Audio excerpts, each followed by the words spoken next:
And I'm gonna have to write down how much he gives to everyone because the others are gonna want to know. But out of the money he gave you, actually, I have a file on this. It's on this one, right? Yeah. He gives you all 100 silver pieces and 50 gold. Right. Bullen. Hold up. I Let me have. pull up my thing so I can add that. Actually, sorry, no, 25 gold. Oh, Because 50 is a lot. 50 is a lot, and I only realized that. come on, me. But go buy really good sand.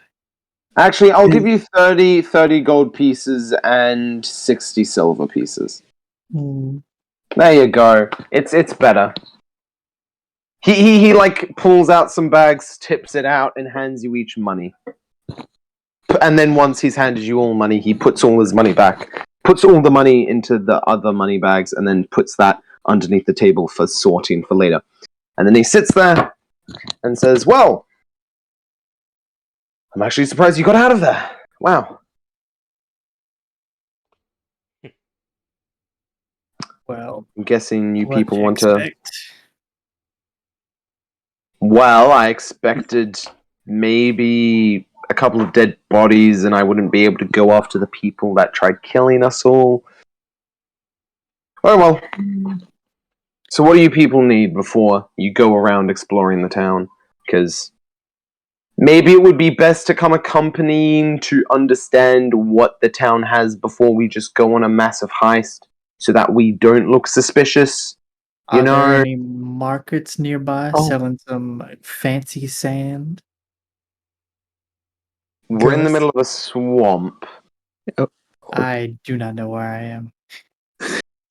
Welcome to Sour Water. I mean, Bitter Water. Gee. My note that I gave you guys, it's been playing with my mind. Welcome to Bitter Water. A swamp-filled, family feud, horrible place. Trust me. You want to stay here for a day before getting thrown out. Or walking out. Either way, you don't want to stay any longer. Sadly, we're going to have to stay low for a little while, which is why this place is well known for booze, moonshine, and illegal Did you goods. say moonshine? Yes, moonshine. Where can I acquire? Where can you acquire moonshine? You talk to the right people. Gus, Well, I rolled a 19 for you. I wouldn't suggest being in this town to talk about moonshine, because the sheriff and his freaking family friends hate the other family because they make the moonshine. I see. Also, about that fancy sand, I don't know if you can all see the map. Can you guys see the map, or am I gonna have to find it and then I pin have it? not seen the map in a bit. It's pinned? Yeah. Oh, wonderful, yes. It is pinned. No, it's not. Where is it? What? It's on the bottom. Where the big map is. No, I don't need the big map. I mean the other thing. Hold up. Oh, wait, if I click on that, will it take me near it? Oh, no, that's like one of the first things I posted. What? Do not post the other map you sent. The top map is probably closer. I mean the one from the 11th of the 27th. Pin it for me and I can take a look. I'm annoyed that... You did pin it? Okay, let me have a look. It's like the second top one and pinned. That's Pistol Point. I cannot. I don't think... Did you... When was it? The picture? Yeah, I still have the picture. I will send you all a picture. But, let me pretty much explain to you, well, this is what the gambler says. He's like, well, this town is known for some interesting things on the least. Like I said, moonshine is family feud, all this stuff that no one really cares about. but everyone knows about. The sheriff and his group won't do anything because they're a part of the problem. These two families are both criminals, but both hate each other, and then whenever the Pinkertons get involved, the Pinkertons just walk off because they know both families are complete imbeciles, inbred, and disgusting. I'm sure you'll find things about each family that match perfectly up, and they're completely the same, but they're both different people and hate each other for the same exact reason, that they love themselves. It's completely stupid. Now, this town, has some strange stuff. There's a tent. If you look at it, if you look at the map, everyone, it's upside down for some stupid reason, so I'll probably fix that up. But at the bottom left, where Bitter Water, the name of the map is, that's a magic tent. People there deal with some magic. It's a swampy area. You can find a lot of stuff here. What do you expect? I'll Sounds go there interesting. right after this. Magic sand? Yeah. Frog? But possibly magic sand. I'm not really sure. I haven't ventured into that place. More of the businessman than the magic user, even though I do dabble in it occasionally. But what else do you need? You said you markets. Other markets are you interested in, or just magic for sand? I'm looking just for general items, generally. There's a general store. Pretty much opposite us. If you look on the map, the hotel is the one with the H, which is a big building. So, can you guys see that? It's pretty much, if you go down from the hotel, you have one small building in the railway. So go railway, small building, hotel, and then the building to the right of the two buildings above it. And that's the general store. The building next to that is the bar, and that's pretty much this place. Well, then. I see. Also, I would best suggest to stay away from people, and if anyone asks you for what family you work for, you don't work for either. Freelancers. Say something, just anything other than the family name that they say. Because it'll be either their enemy or their friend. Well, I mean, I'll find us a way to... So why would we?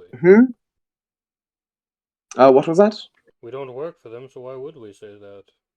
I know, but sometimes people get some stupid ideas of telling them that they do and then getting shot. It's happened in this town before. You wouldn't be surprised. However, there is, just be careful. Moonshiners, drunkheads, there's a lot of different problems along the way. Enjoy the town. And if you smell alcohol, expect it to be common. Alcohol's everywhere. It's in the water. It's in the water. Probably. That's why it's bitter. Suspecting how drunk these people are, I wouldn't be surprised. That reminds me. Try not to get drunk. Everyone here is gonna turn out to be a thief or a criminal. You'll probably die.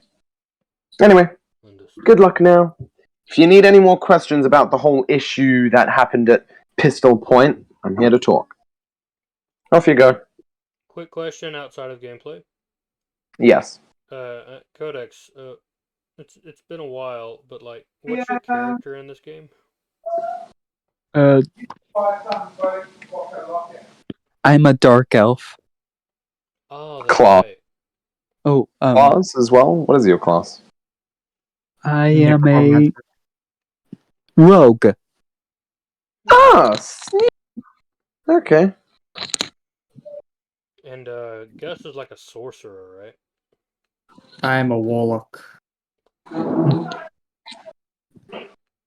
Nice. Okay, well, go enjoy the town, as the gambler has said. Where would you all like to go? Would you like to stay as a group, or would you like to all go off and everyone rolls highest number goes first?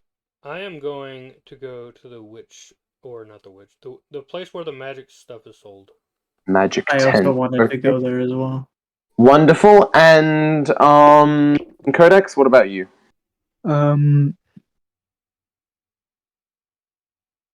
Then I might go to the general store.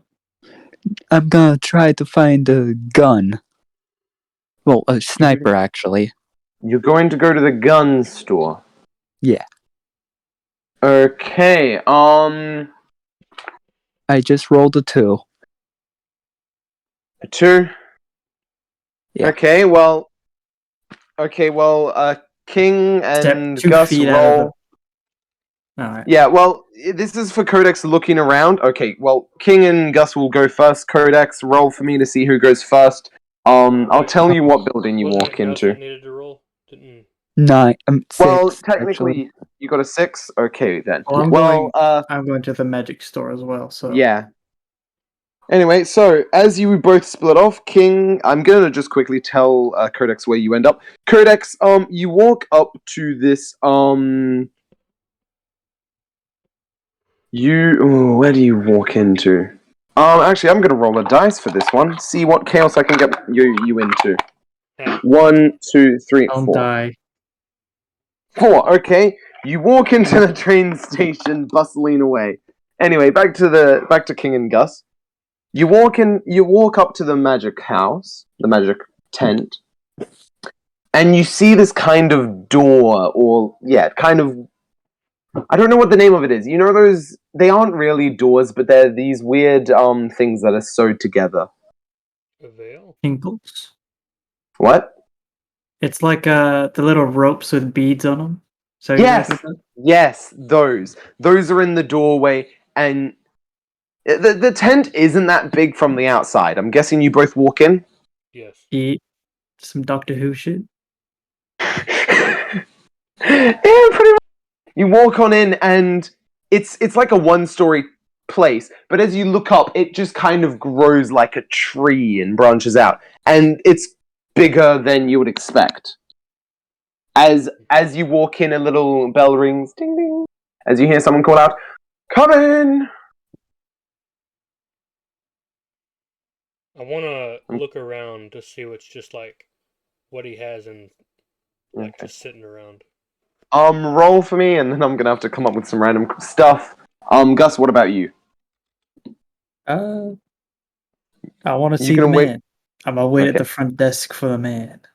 Okay, well, as you're there, you just see this small little like dwarf guy wearing this like Dwarf man. nice stainless glasses, and like he's wearing a nice little vest. Like he's wearing some nice stuff, like wizardy stuff as well. As he gets down, and he walks next to you, picks up a little stepping stool, places it down, steps up on it, like gets to like a head less than you, and is like, "Hello, good sir. How can I help you today?" Hello there. Hello. You don't seem like a regular person from this town. Well, the more the merrier.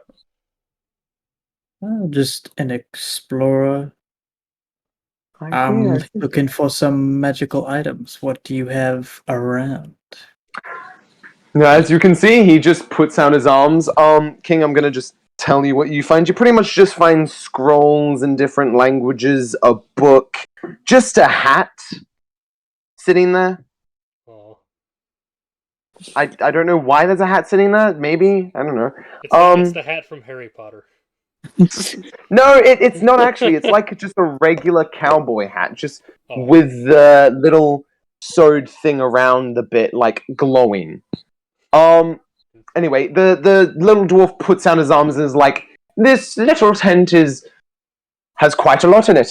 Travelers have come by giving me various goods, and I've bought and found various goods myself.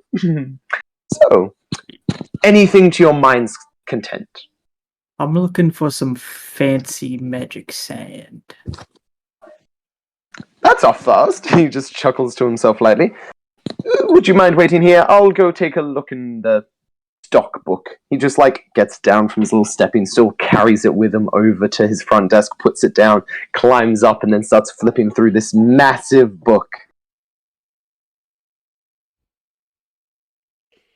I'm guessing you two are just I gonna want to wait for check him. the other side of the tent. Roll! Anyway, Gus, I'm guessing you go over to the front desk with the Yes. dwarf. Yes, I follow the dwarfman. you walk over and he just like he has it like he's flattened the book so it's closed and he's like magic sand. Yes. Magic sand. He says it like twice and he's like he knocks on it and he's like magic sand. And then the book just magically opens up and starts flipping through pages and he's like, oh wonderful. Sorry. Little bit of magic we have here. Anyway, King, you find a couple of different potions all stacked up on different things. Some different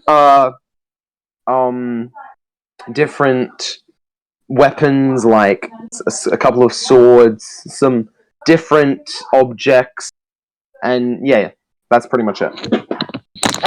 Earbuds fell. Crap. Oh, I'd like to think So, that, yeah. that the dwarf just fell off the shelf. The dwarf rolls just down. stumbles a bit before just grabbing onto the desk, and he's like, "I'm fine. I'm fine. Okay."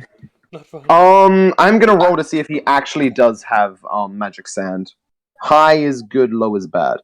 Yeah. The book slowly keeps flipping until it slows down and lands on a page, and he's like, magic sand, magic. Oh, here we go.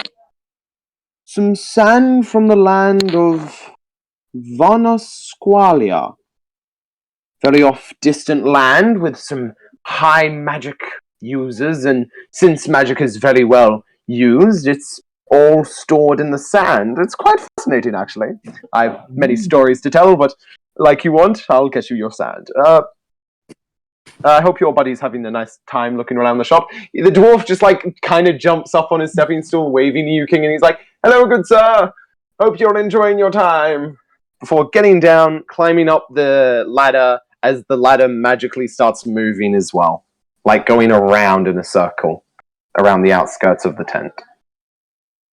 Alright. So does that mean I'm Um, just standing still as he zooms off? Yeah. So, He zooms off, he climbs... Sorry, go on, King. has he already given him the sand, or is he going to get it now?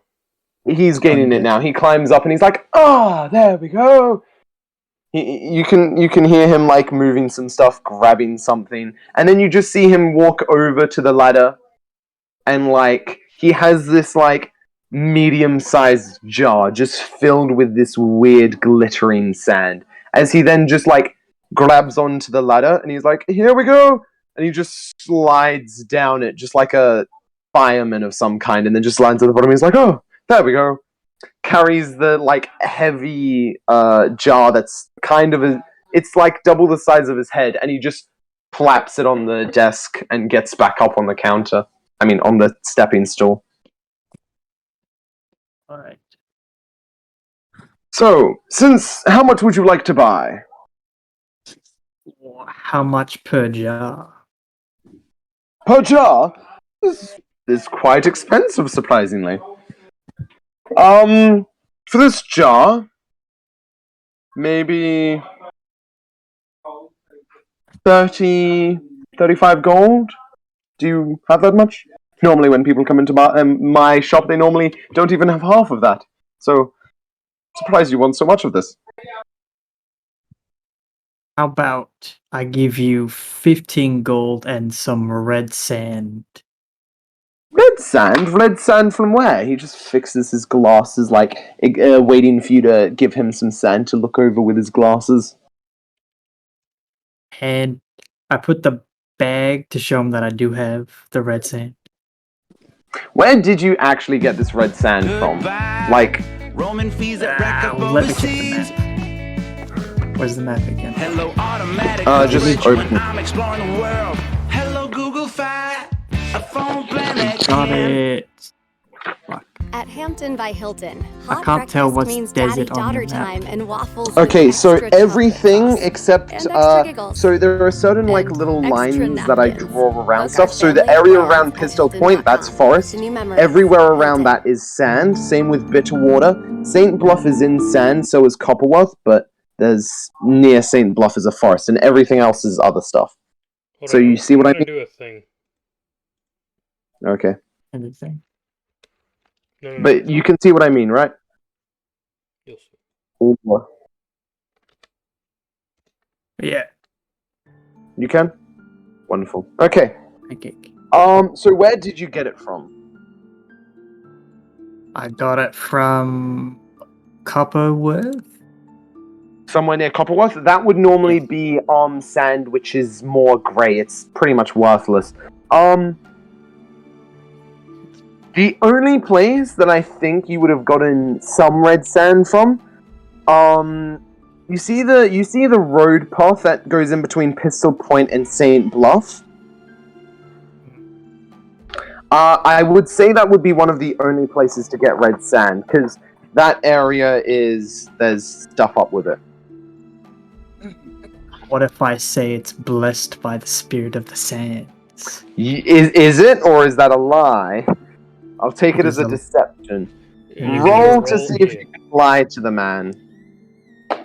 Alright. Oh shit. What would I add? Would I add to something to deception? You would add deception to that.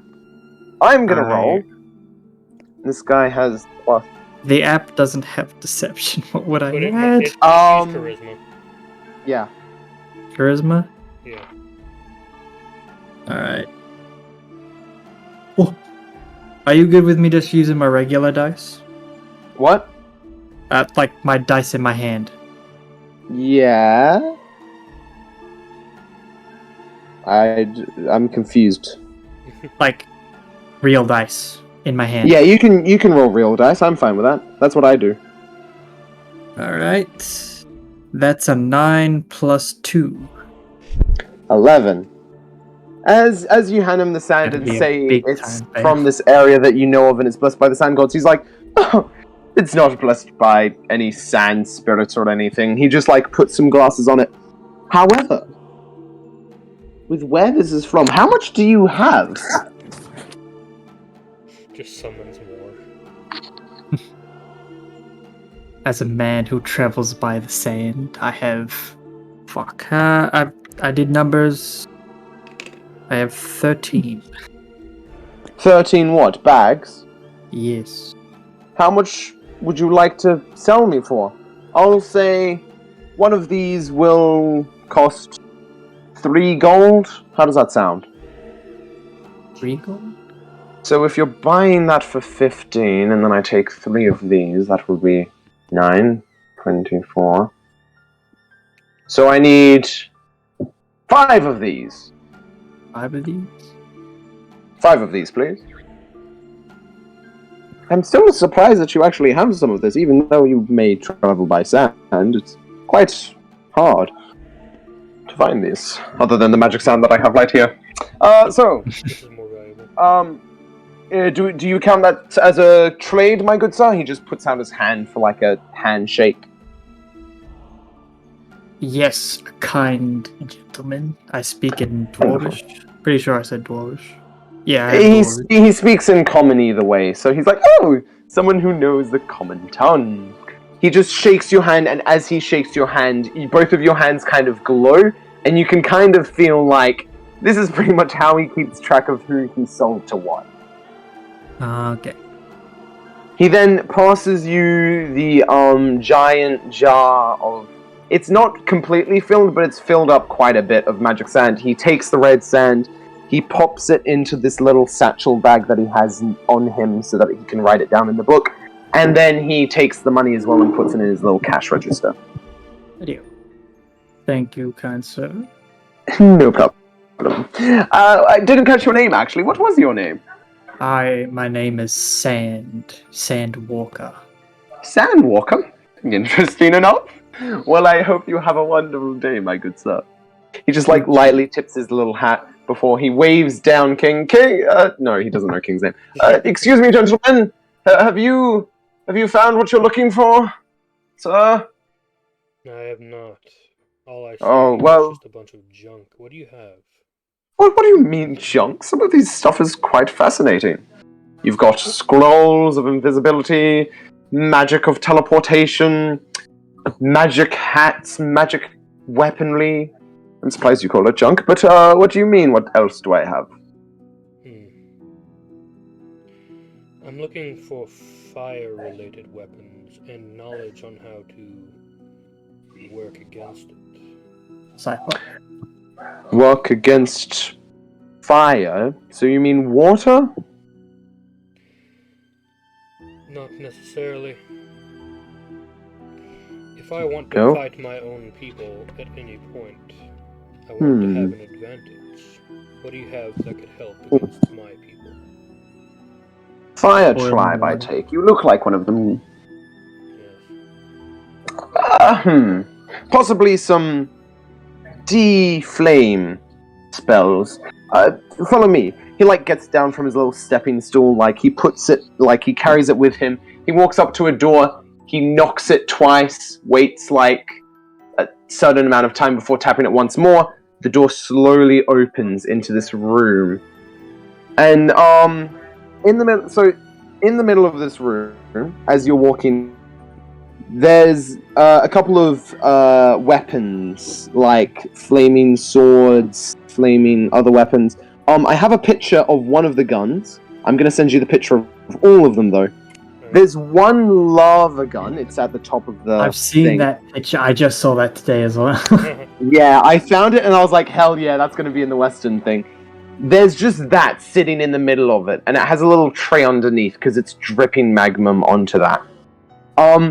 And along the walls there are there's water systems to make sure that if a fire does break out, it will be watered down.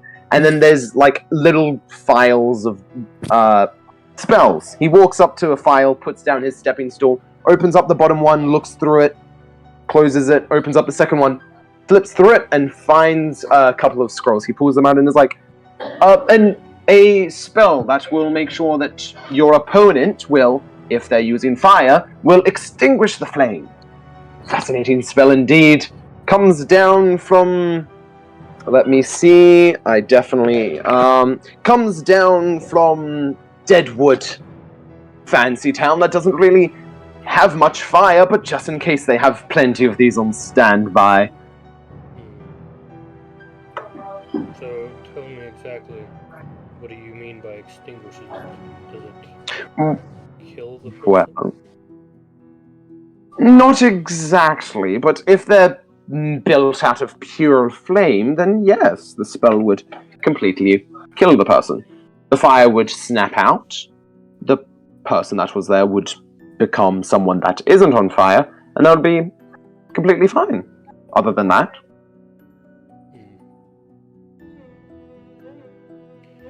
I'm not sure. However, I do see a couple of guns over here. oh, you mean the magma gun? He gets off his chair, picks up his little stepping stool, walks over, places it down, and climbs on top. Yes, a fancy gun indeed. Tell me, how strong is this weapon? How strong? Quite. Forged from a volcano far from here in a tropical island. He opens up the glass using magic and then puts on a nice little glove so that he doesn't burn himself before picking it up. And then puts a glove on his other hand so that he can hold it and show you, pretty much.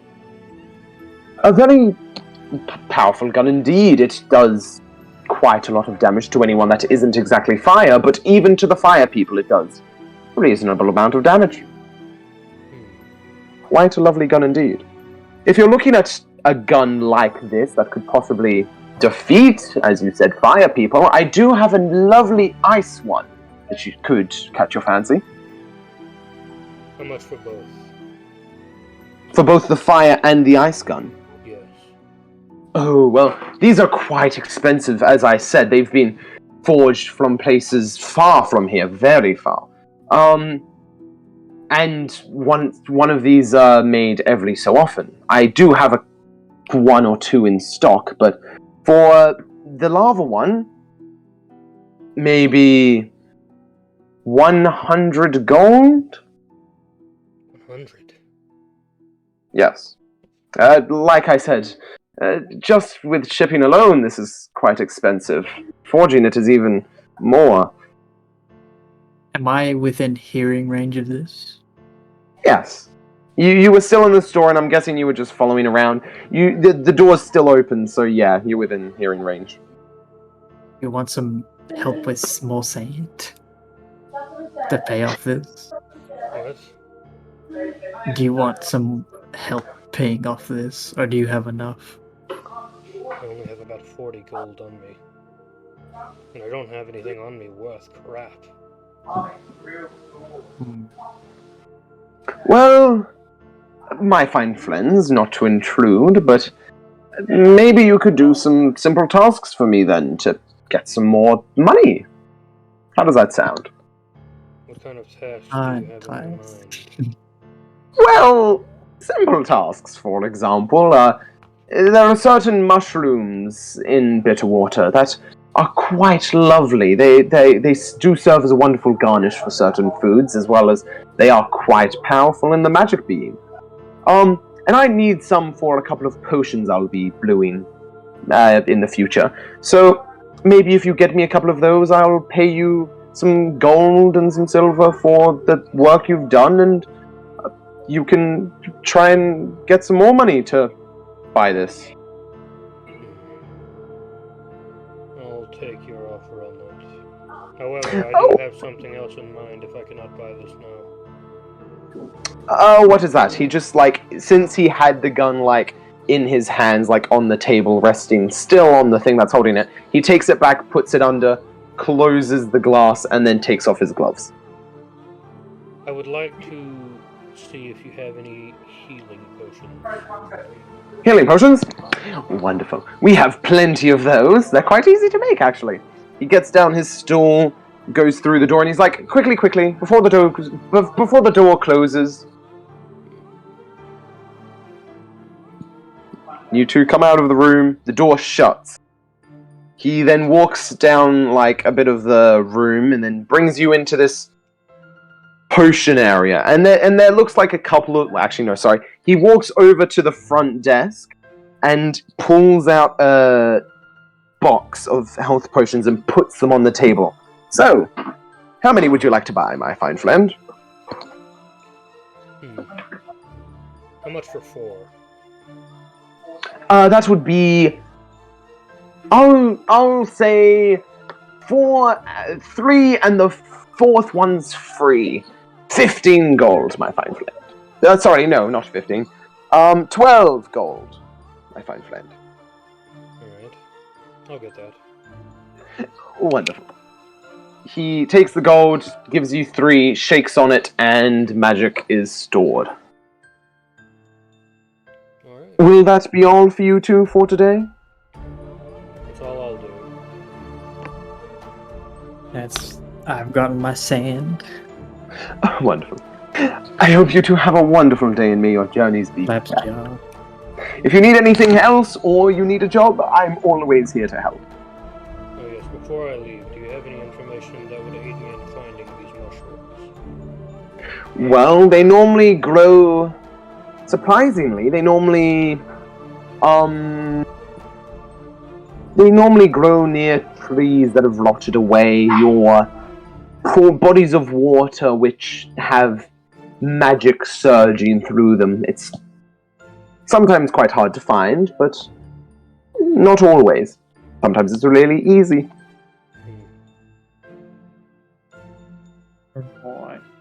I wish you two best. Alright. He claps and he then gets off his stool and goes back to sorting things out in his store. Since you finished your first part, we're gonna cut back to Codex, who, after trying to find a gun store, walks into a train station. Do I roll again? Actually, let me do something first.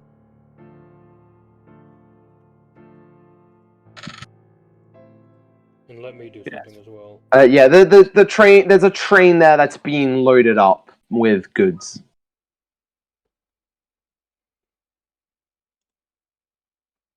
So you want to leave the train station and look for another place? I kind of want to see what's loaded onto it. Okay, as you're walking over to the loading area, you hear someone call out, "Hey, you! Over there! We need some help with this!" As you see a couple of people trying to lift this large, this carriage on the train was a flatbed that's meant to be carrying wood, However, the rope snapped and a couple of the logs have fallen down. So they're calling you over to help them lift the log back onto the train before they tie it down. Done Did that I before, that's do it fucking wrong? exhausting. You spelled roll wrong. Yeah, trust me, I've done that a lot as well, actually. My friends were like, that's not how you spell roll. Different roll. Yeah. I don't know the other way to spell it. ROLL.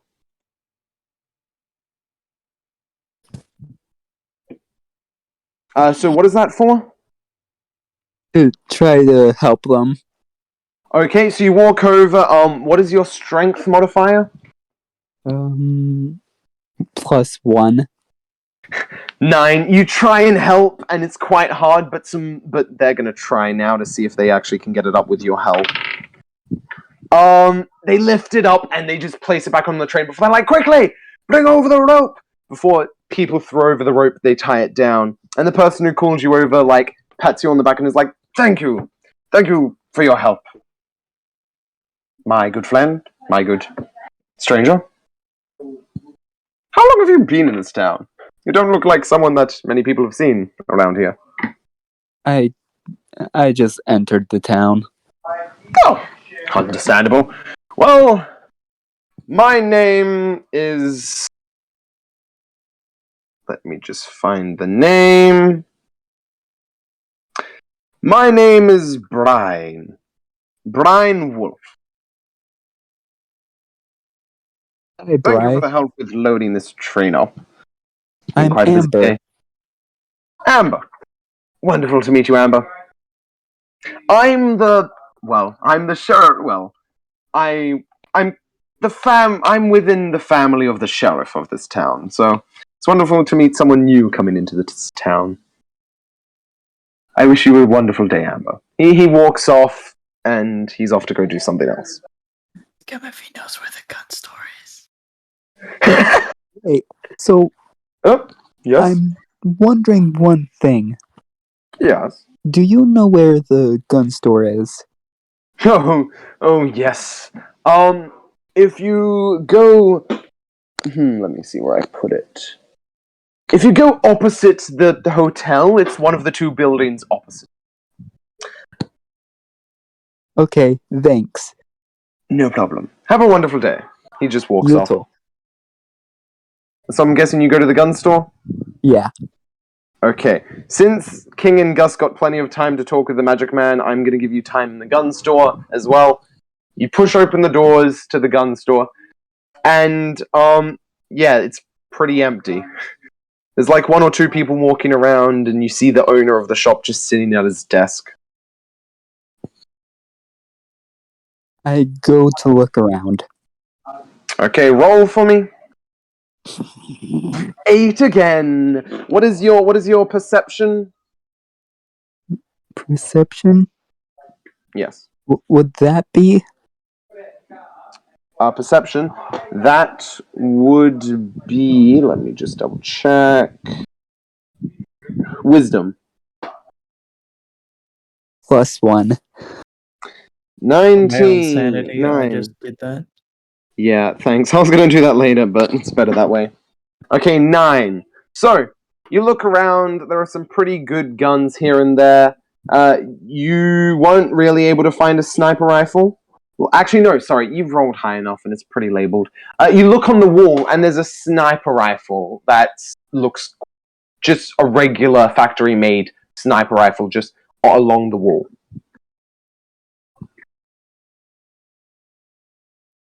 Yeah. So you want to take that to the owner and buy it? One moment.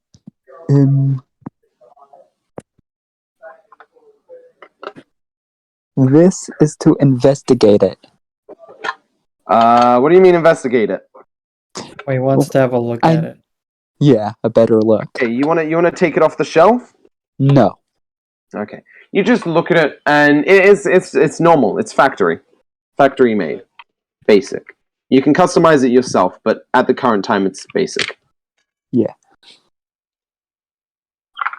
I go to the store owner. Quick question. What was your character's gender? I forgot. Female. Female, okay. Give me 1 second.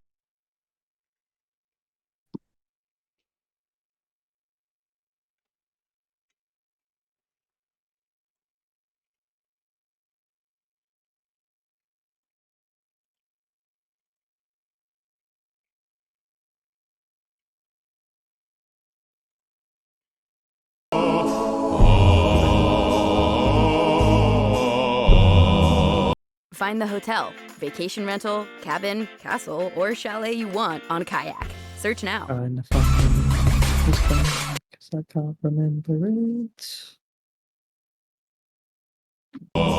Sorry about that. Anyway. So, what can I help you with, madame? Find the hotel. I'm wondering if you have any other types of gun other than not guns. Snipers other than that one. Well, not many. Snipers aren't very well used in the West, but we do have a couple. He reaches under his desk, picks one up from the little showcase, and he places it on the table. A lovely rolling back. It does have... It's kind of a sniper rifle mixed with a normal rifle. So you can always add a scope and make it a rifle for your sniper rifle, or just leave it as a normal rifle. We also have this one. He puts another gun on the table. This one, however, has only one shot. It does have a wonderful long scope, and however, it is quite expensive. And you've already seen the gun on the wall. When you say something expensive, you mean it's expensive. No, I mean it's as expensive as the other guns, roughly. But not as much. To be honest, I'm kind of thinking that $100 for a lava pistol is a little shy. But actually, kind of, not really. Anyway, so which one would you like to buy, Codex?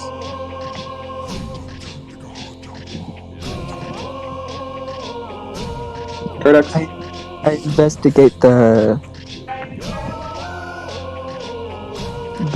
rifle. Which one? Okay. 13. They're all really good quality. Like, they're normal sniper rifles. They do what they're meant to do.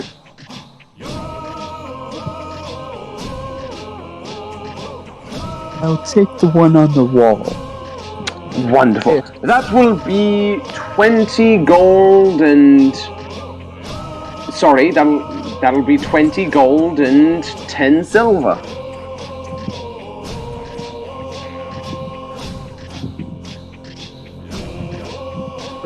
For persuasion.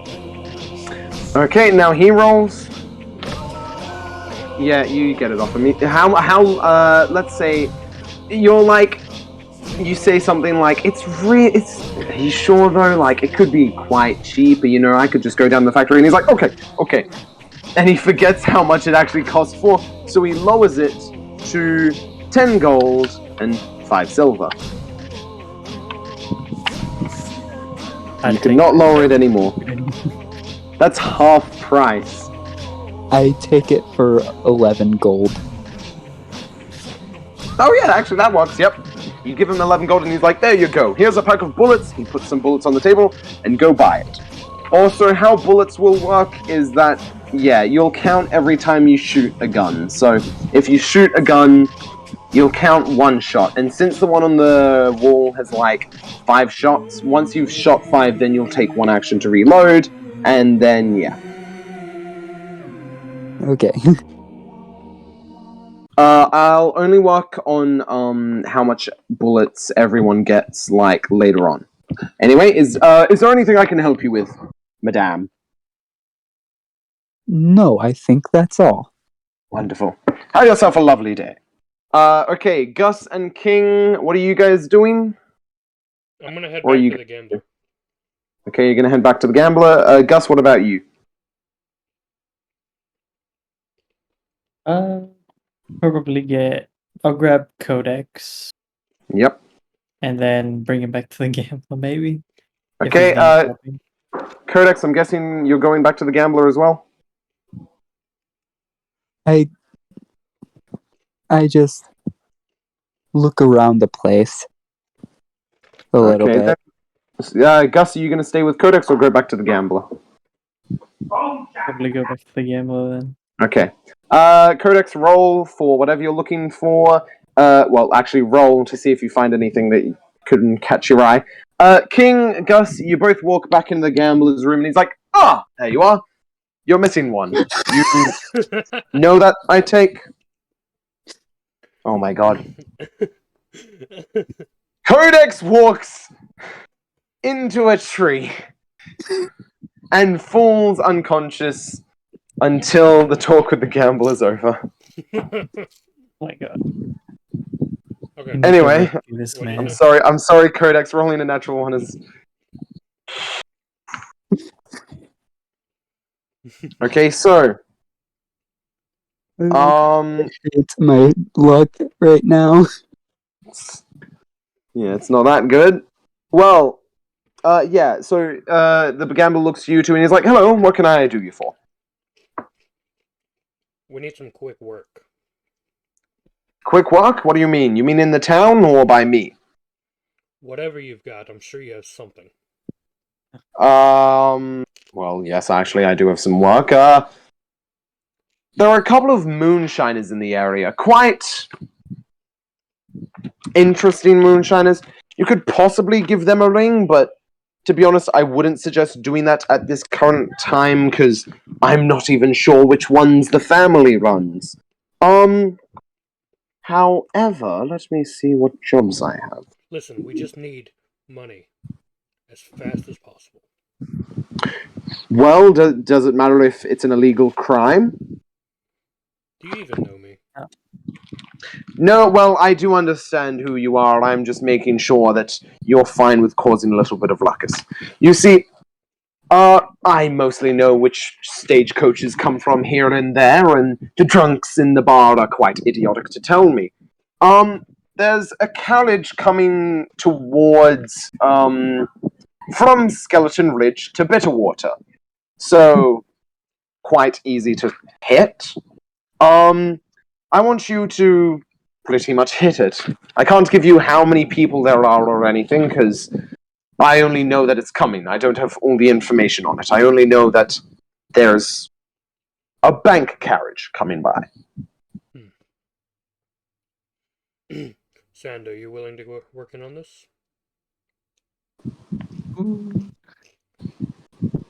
I could jump in. Why not? Wonderful. It'll be It's coming all I'm saying. from what I know from the train and stagecoach workers here. It'll be arriving in... He like opens up some papers and looks through them. Probably a day or tonight. It'll come tonight. So maybe find something to occupy yourselves with. It's not that long. We can find something to do. In fact, I've already got one planned. Well, wonderful. If you need anything else, I will be right here. Huh. He flips through some more stuff and gets back to what he was doing. Ready up. Alright, let's go meet up with Codex. Yep.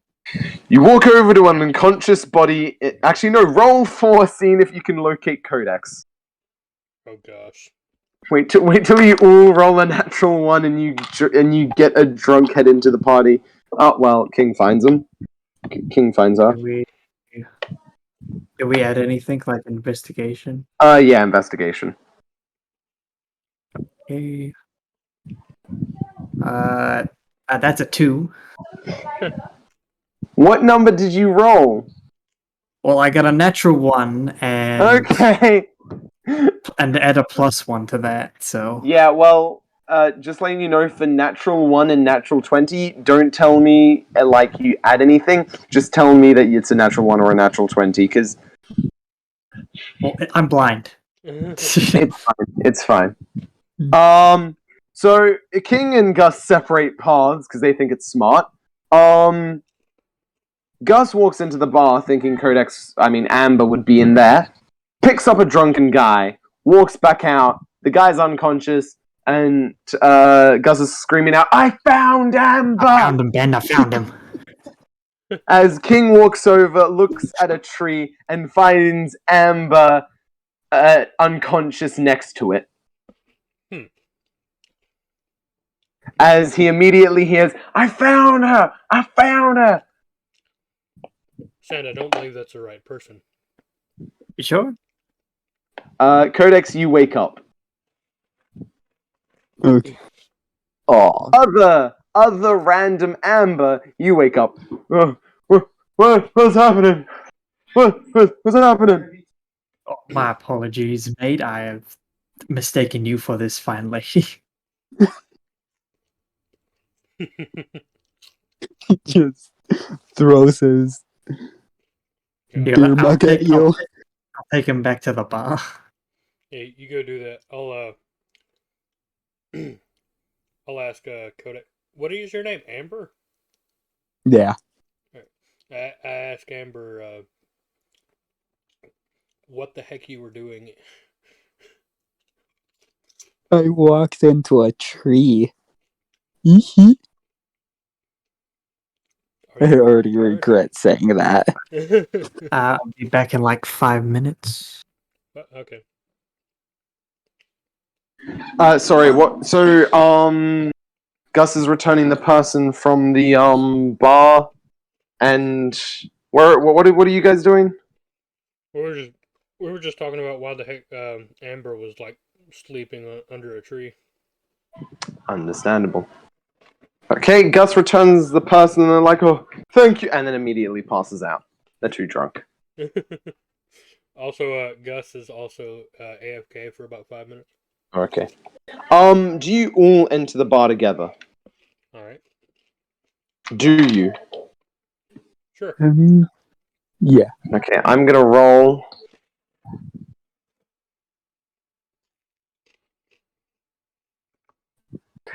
Nothing happens. Okay. I occasionally roll to see if like a random thing happens, to see what happens. But yeah. Also, slight problem. I'm about to have dinner. Oh, okay. What we could do is we could pause. Can we just pause the stream for now? Yeah. As in the videoing. Yep. Yeah, go Okay. ahead and do that. Well. Okay. So, where are you all going? Since you've just talked with the gambler. All right. No, we were in the bar. Oh yeah, you were in the bar. Yeah, sorry. You return the guy, and then where do you all go? Well, Are we mushroom hunting, and are we doing the heist against the trolley? well, it's gonna be some time before we can do that one, so we should probably get to work on the mushroom. Ready, huh? Yeah. Okay, roll for investigation with advantage for Gus and King, because you both know where it could possibly be. Codex, just roll normally. Can we tell him? What? Not allowed. Can we tell him about the mushrooms? Yeah, sure. Am I rolling for? How do I roll for an? Morgan? Yep. Can you roll for me? You see why. Are you That's sure been you my want me to luck roll lately. for you? Because it did hit my phone, but then it kept rolling. Natural 1. I'm gonna take the 4 then. I got a Yeah. Natural? Yeah. Okay. You immediately find a whole patch of mushrooms outside of town. They're off by quite some time, but like you get on your horse as you ride, and King immediately like, I know where they are. Found them. There's Like, I about could like smell the 10, mushroom. 15 mushrooms. Mushrooms. 15? I got a 12, by the way. You got a 12? You find the same place as King. So no. Since you're all moving together. All right. Roll for survival to see if you can get the mushrooms successfully. Not butcher them. Oh, you. I'm Nah, killing me. nah. Nah, it's fine. It's I only fine. got one. I'll just say you collect them. I'll just say you grab them because it shouldn't be that hard. I got a 13. Just a mushroom, man. Yeah, you guys just collect the mushrooms. Don't roll. It's fine. Don't roll. Don't roll. Alright, Oh, alright. okay. You Because got the you mushrooms. see You why. got 20. How many? We got. You said 15, right? Yes. Okay. I say 15. we keep looking for more mushrooms so we can get more money. Roll again. Okay. That's a I 4 got a for third. me. I got a 13. A 13, a what? And a what? I got a 4. A 4, a 13, and a 9. Okay. So, you find like 3 more mushrooms. Gus found them near a tree that's been dead for quite some time. Radio. Odd me to or roll? even? Odd or even? Odd or even? Even. Oh, okay. Never mind. You walk away from the tree. Nothing bad happens. Okay, you guys are gonna look one more time. Is that all the time we have before it's too late to go to do the thing? Nah, Maybe you'll I'm gonna- probably be able to do a little bit more, but Alright, we'll do one more time. like one more visit Alright. after you get this mushroom. Okay. Alright, I got a 10. Codex walks into the river and picks. Codex, roll strength for No me. way! Roll strength for me. Bro, I'm screenshotting that. Bro, you need to get some lucky charms on your ass. What the fuck? No, Codex. Tell me. Oh, that's strength +1. That's 8. So Codex walks. So Amber walks into the water and like says, "Oh, I found a massive one. Come look at this." Before you all look over, and Amber's like wrestling a freaking crocodile, like alligator, crocodile, either way, just out of the water, and it's just like whipping around before like Amber lets go, and it's like Amber's like, "Mushroom, get back here!" Before like storming off after the mushroom, and the freaking alligator is gone. They bolt for it. They aren't taking that. Are we fighting this alligator? Natural 20. Okay, you find 15 more mushrooms in another spot on the island that Codex was next to. King found them. 30. That's 33. 33 what? Oh yeah. Well, 15 plus 15 plus 3, right? Yeah. Okay, so what are you guys now gonna do? Alright, I say we go back. Bring to him the go back mushroom to- and the alligator. What? What? We bring him the mushroom. Did Codex catch the alligator? No, No. Codex rolled too low. Do we know where What? Codex is? Codex is right In the next to you. river. What? Codex is right next to you guys. Okay, so we Eat the kill mushrooms. the alligator.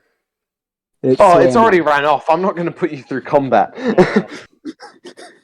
Fine. Do you guys want to go through combat? No. If it's How already big gone, is the then said alligator? yeah, we just let With it my go. luck, I would die right now. Is it a standard, like, regular human Yeah, it's just a- alligator? Human alligator. Yeah, it's just a regular alligator. Yeah.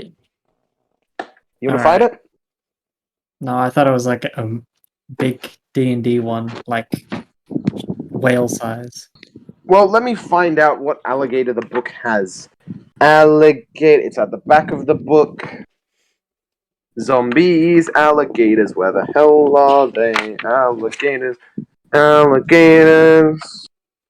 What? There's got to be like a giant alligator. What the? Where are the alligators? Never mind. You can't fight an alligator for some reason. D&D doesn't seem to have an alligator. Oh, crocodile. Nope, they have a crocodile. We've already said Yeah, it's it's just an a regular alligator, so no. crocodile. What? You've already said it's an alligator, so that's a no. Yeah, it just runs off. Alright, Anyhow. mushroom time. Where do you people go? You guys go back to the... Where? We go Wizard back to man. the wizard hut. You walk into the wizard hut and you hear the faint ding ding ding ding ding ding as all 3 of you enter. And you hear the same dwarf guy as earlier call, "I'll be right with you." Alright. I want to walk up there with, like, all 30 of mine, and like I guess Gus could have like what he got 3, right? Yeah. Me and my 3. What do the mushrooms actually do? They're just like things that can go into potions, make it better, stronger. They're more sparkly. They boost the magic. It's the Terraria glowing mushroom. Yeah. Okay. You hear some like faint before you see the door to like one of the rooms from earlier open, and then you see the little dwarf walk through, and he's like, "Ah, hello!" He just walks over, gets up on his stepping stool, and he's like, "So, I'm guessing you've come back from a wonderful day of foraging." Fixes up his little glasses. We've had a little success, yes. Wonderful. Mind if I have a look? Yes. I dropped my 30 on the table in front of him. He can. Well, it's in a box Wow. or something. He just like fixes his glasses, like adds the little things. Quite good quality. I'm impressed. Excellent, actually. Quite ripe. You said how many did you say you had? I have 30 on mine. 30. I will give you. I normally go for 5 gold per mushroom. Not 5 gold. 5 silver per mushroom. But since you found quite an abundant amount, I'll give you 1 gold per mushroom. Since you found such good quality. So that'll be 30 gold. Excellent. He takes the mushrooms in the bag, puts it down, passes you 30 gold, and shakes your hand. Alright. And you, I'm guessing, my good friend Sand, do you have mushrooms as well? I got 3. Ah, I'm guessing not as good quality. He like pulls out his glasses and fixes them. Ah, yes.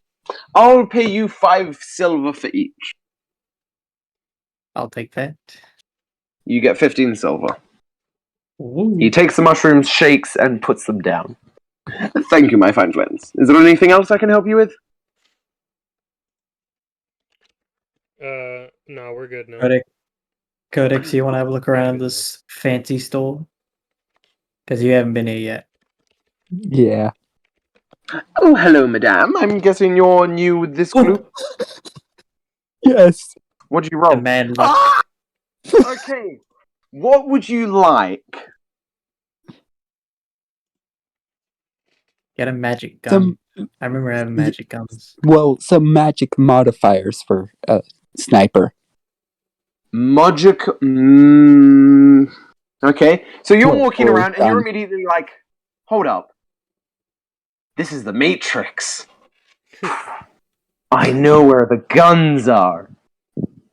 In a second, you disappear from where the dwarf was talking, reappear in a room filled with guns and modifiers, and the dwarf is like, what? Where'd your friend go? Hello? They do that. They do that? Is that normal? I don't know if to be worried. Well, I guess I have a magic shop, so it's fine. I'll go find them.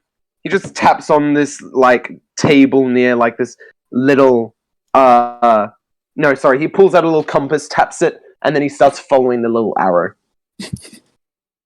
Dragon. So what do you want the modifiers to do to your gun, Codex? Also, hello, Cypher left again. Codex, what do you want the modifiers to do to your gun?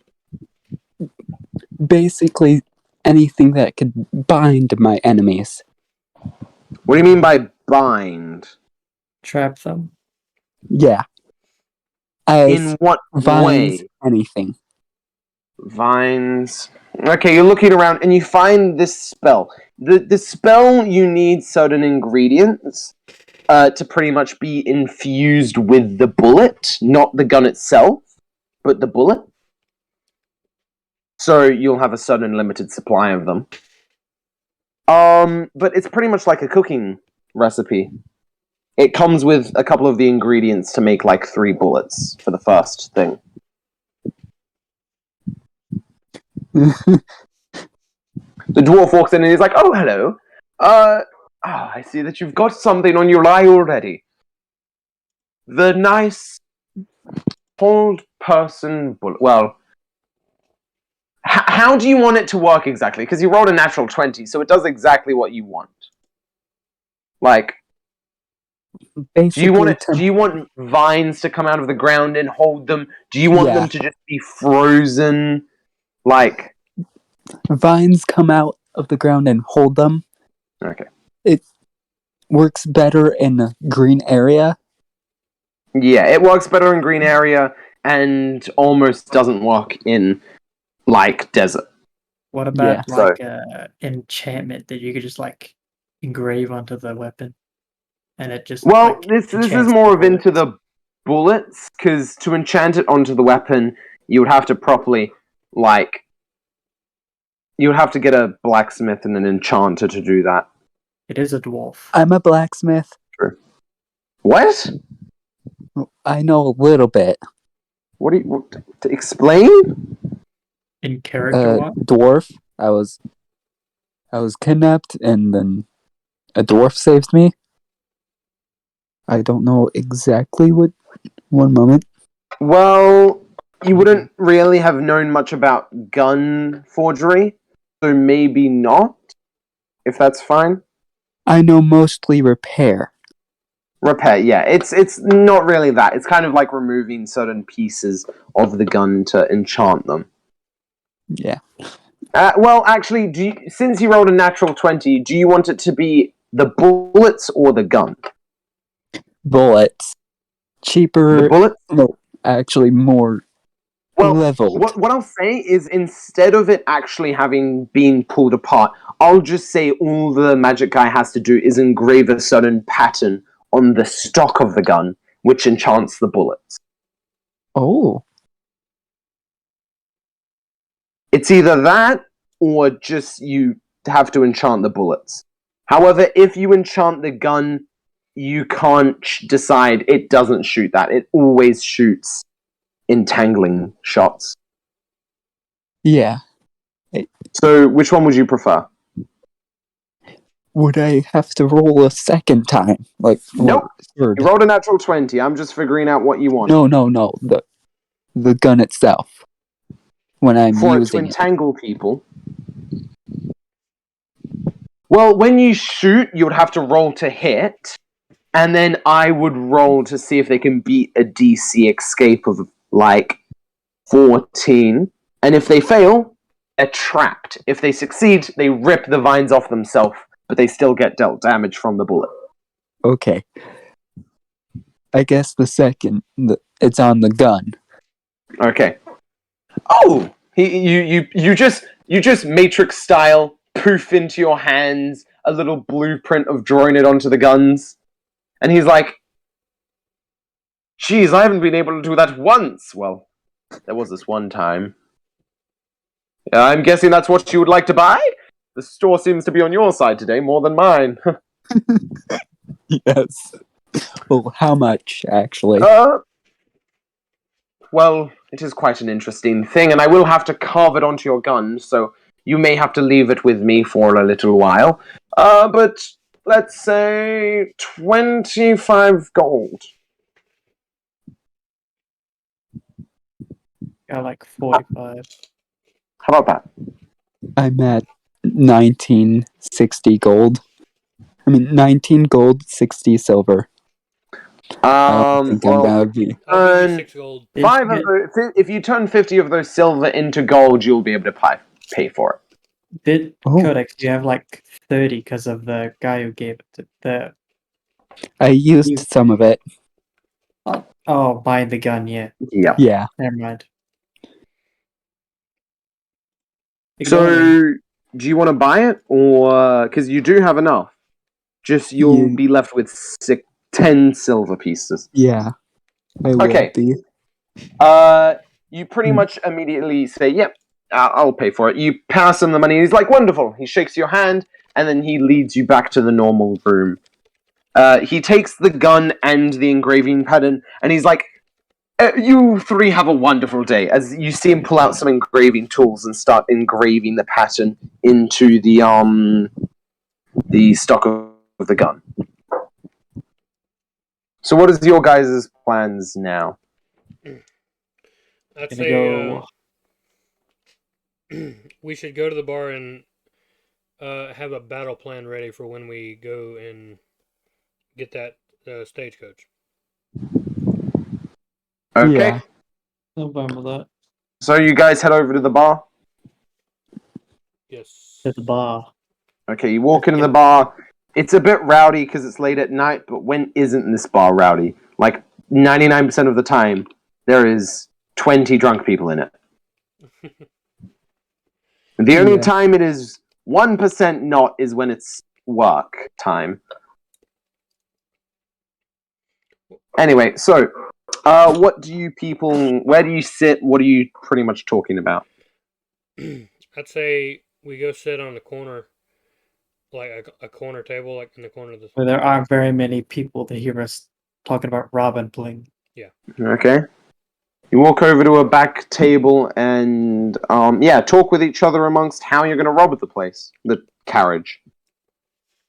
Also, it's not a bank carriage, it's just a regular carriage with some rich folk on it. Oh, you said something about 'Cause bank. I was thinking. Yeah, I remember seeing a bank carriage and I was like, knowing how much money you put in a bank carriage, it wouldn't be that easy to pick up on, but a bank carriage would also have more security. So I've pretty much given you good money, not much security. I'd So say it's an we even trade. blow out the wheels, and then the people will come out and we take out the people. And then take what goods we can. I'll mute myself while you guys talk this out and figure out your battle plan. Okay. How's that sound to you? Last time, a few logs fell off. No, that's We a could train. try to make that happen again. Codex, this that was a idea? train. We kill the horses that's carrying them. Then once they realize what's happened, they'll step out. They'll either choose to fight back or run away, and then we pick off each individual one. Feel like half of our kill count is horses. We don't know how many people are there though. Mm. We should have more than one plan just in case. Yeah. Well, If there is any kind of backup or security, we take them out first. Try to do it as quietly as possible as well, so avoid gunfire. Yeah. It's probably a question of. No, we don't know what area it's going to be in, do we? You do! We do. Yes. Remember, so if you look at the world map, it's traveling from Skeleton Ridge down to Bitterwater. So there are two ways you can kind of figure out where it arrives. The one that the gambler said was where the sand meets the forest would be a good point to hit it. Or in the forest, because in the desert there's pretty much emptiness everywhere, while in a forest, which is a swamp, there are dense trees everywhere. Right. So You want to like hide in the guerrilla warfare if we foliage? meet them out in the swamp area. Mm. So I'd say we do it right. Yeah, pretty much right in like where they just get into the forest. So they're kind of like gonna be super surprised about it because they didn't know anything was coming. Ooh. Okay, I can work with that. We don't have to kill anyone. This is.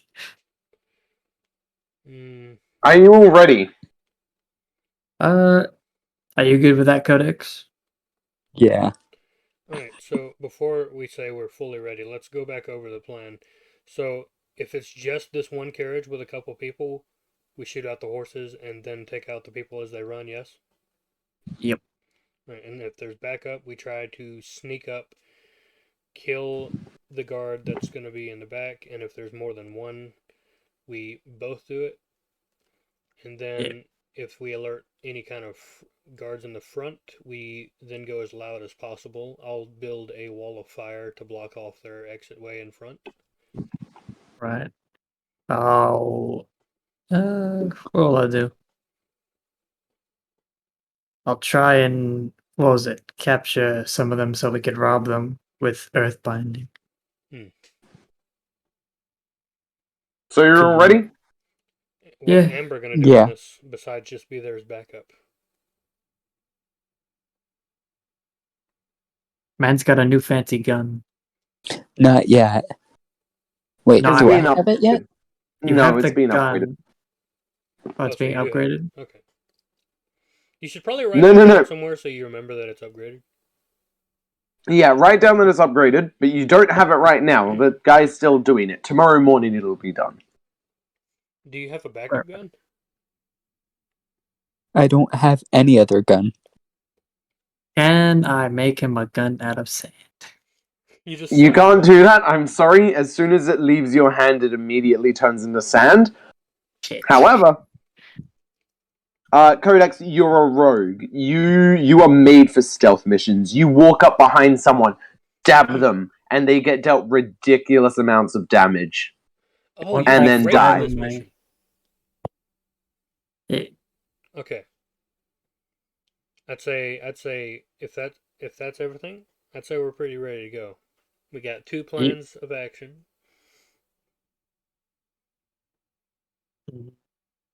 Radio. Okay. Okay, so you all get on your horses and you start riding out. As nightfall comes, you finally arrive at the interjunction of sand meets swamp. Alright. Can we have some background music of just like swamp, like crickets? I'll look up something, yes. Oh, Chip, chip, chip, chip, chip, chip. Yeah, pretty much. I could have done that if I was on my computer. Oh, it's I'm doing it fine. now. Man on phone. We love our house. Yep. Been here I don't know what this is gonna So sound like. I don't know. One moment. Because... Oh, this is gonna be perfect. This is gonna be... Are you putting pancake in? Yes. Okay, thank you Perfect. for the warning. Please turn it down. It was in here Not earlier. again.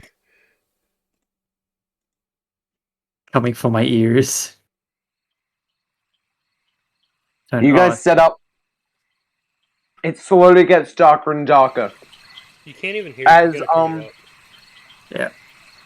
Yeah. Roll to see who's being the lookout. So who's looking out for it to come, and then tell the others to get ready. Probably Should we got check me. our passive who perception can to see see who should do that? Right now my luck is bad. You really want me to do that? Okay. You have Never advantage mind. in the dark. I have 10 passive perception. I'm As pretty it sure comes that's up from a hill, you see from a far distance back the little lantern of 2 people sitting on top of the stagecoach talking to one another. One of them has a rifle in his hands as he holds the lantern, and the other one's just sitting there controlling the 2 horses that control the cart. You can also see from the slight glisten of the rich chick's like what's it called makeup thing that she has, which is made of like a bit of gold. Reflecting into the car, you see her husband, a rich businessman, and 2 other guards, which are just sitting. A rich businessman, 1 empty seat, and 1 other guard with a double-barrel shotgun. So they're all in one carriage. Yeah. Amazing news. The cart just slowly rides up as it's coming towards you guys. Right. Let me devise an attack ready. Do you want to see who... How about... You want You us don't have to roll initiative, just plan your attack from, like, what are you going to do exactly? Okay. Can we roll to see who has the best chance to hit first? What do you mean? Are you using guns? No, I'm not going to use a gun, but I want to know who's going to take out the horses. I don't know who has the best chance, to be honest. Well, Codex It's is... down Not- to roll. Okay. Are we shooting the horses? Yeah, we should shoot the horses. There's only one carriage. Alright, let's see, what spells? I'm gonna pull out that. What's in Western gun that's long range? I don't know the name. I'm sorry. Winchester rifle. We're trying to be stealthy. Remember that. No, we were Stealthy? we were if there were more than like one carriage, but there's only one. Oh, Alright. I use Eldritch Blast out of that. And just roll a d20. Yep. Which horse are you going for? The left one or the right one? I'll go right horse. Okay. That's an 11. An 11? I now need to actually see what the hit dice is for a horse. We've killed horses before. Well, How yeah, hard? true. But... I'll do it again. You... This isn't a riding horse, this is a regular horse. Nope, this is the only horse they have. Give me a second to just see if there's another one. There's no other horses? Oh, A yeah? riding horse is probably just a regular horse. You miss. I miss. It has a hit points of 13. Alright. Some bullshit. You I'll give you advantage because you're getting the surprise on them. So roll again. 15 this time. 15. You aim down the barrel. You cock it back. You fire. First shot misses, and the horses are like, "Whoa!" as the guy with the lantern's like, "Who's there?" Before you cock it back, fire again, and immediately the right horse gets shot right through the head. Roll for damage. 18. Oh, I just realized.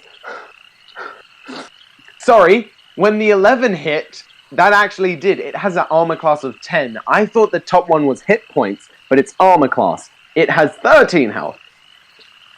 So sorry about that. I shot You it fire. twice then. Well, yeah, we'll just say once, because shooting twice is a little hard. But yeah, either way, you shoot it twice in the action, and it goes straight through the head as the horse just falls to the ground. And the other horse is like, "Nyah!" before picking up pace. And I'm going to roll to see if the other horse, immobilizes the stagecoach. The other horse kind of just goes over it, and it, breaks off of the, stuff that's holding the stagecoach to the horse. It just snaps as the cart just kind of goes over it and swerves off the trail a little bit, slowing down. As the guy's like, "Whoa! Whoa!" Before the other guy, he puts the lantern on his rifle and is looking to the tree line.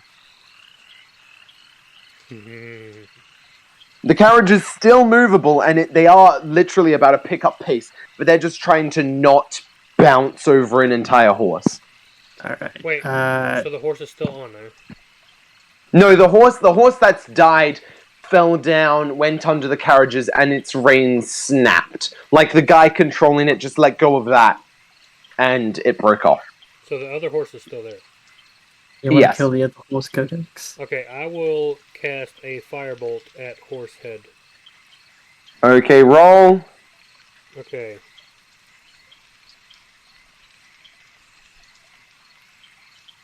Hold on, let me do... Also, as soon as this happens, even if he misses or hits, we go into initiative. Shit. It will not. Wait, what's your modifier for hit? Oh yeah, spell... What is it? Does it give me a modifier to hit? What's your normal modifier to hit? I don't know. What's your spell? Spell attack bonus? Yeah. +4. Yeah, so it's 13. You fire a bolt and it hits the horse. Roll for damage. Alright, if it hits, it's supposed to be 2d10 damage. Roll. You could still get less than 13.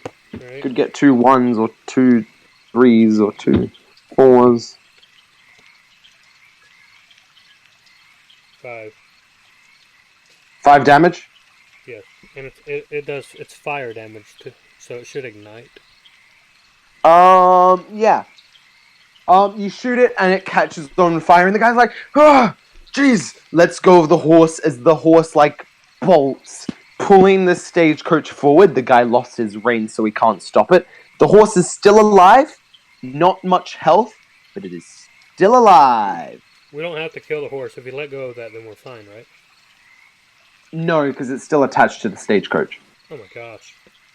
It, like, the other one fell, and the reins that are connected to the wooden piece in between both horses, the pieces that were connected to the right horse snapped off, while the left horse, you ignited, and it is on fire, so the reins will snap, and the horse will bolt, but the stagecoach has picked up pace, because this freaking horse is spooked. It's on fire. Alright. Everyone roll for initiative. Alright. 5. 13. I got an 11. I've got a lot of rolls. I've got not that many rolls to make.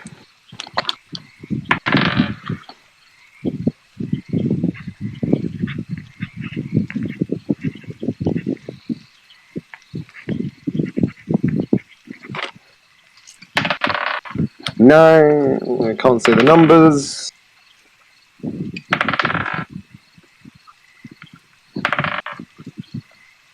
Really? That's interesting. Okay, so what were your guys' rolls? I got a 13. Okay. 11. 5. Alright. Okay, so to start us all off, you hear the guy from the cart call out, "What's happening up there? What's all the commotion?" As the cart picks up pace, and one of the guys is like, "Nothing, sir. We're dealing with some people." And that ends the first turn. The guy in the cart rolled a 14, and that's the highest number everyone got. Anyway, it is now King's turn. King! Alright, I gotta kill that horse. I gotta stop that coach. So, how far is it from my location?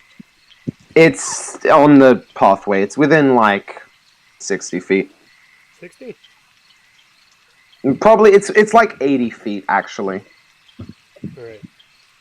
Well, if that is so, I'm gonna do a more powerful move. I'm gonna cast a wall of fire. That is extremely massive and big. Are you sure you want to do that? It will catch... And you're in a forest. Yeah, Remember it will catch that. the forest on fire, but I mean... Destruction, my friend? No more swamp. No more... Roll! Alright. It's either I trust one AI or the next, because I have to trust this AI, which honestly has been very good to me. Or Wait, do I have to make a DC save? Let me read that again. When the wall appears, each creature within the area must make a dexterity saving throw. On a failed save, a creature takes 5d8 fire damage. Okay, I'm gonna see if the horse... The horse is the... successful that save. matters. What is the what is the DC? The spell save DC on mine is 12. Okay. 19! The horse sees the fire come, turn the cart, and the guy's like, "Whoa, whoa, whoa!" Before it barely misses the cart, like, going away from the fire, and it comes barely out of range as the fire wall just ignites. Otherwise, they would have gone straight through it, and everything on the car would have caught on light. I'm gonna roll to see if the horse hits a ditch. The horse goes down, and then it raises immediately back up, hitting the stagecoach into a ditch. As the horse, being caught on fire, slowly falls to the ground dead. There's still a massive wall of fire between them and you, though. Yeah, it did its thing. Indeedy. Alright. Okay. It should be Gus's turn, right? No, actually, it is another guard. You hear someone say, Jesus! Freaking hell! You can hear this, but you can't see what happens. Disadvantage. Natural 1. You hear before something happens behind the stage, at the stagecoach. The guy shoot himself by accident. No, it's fine.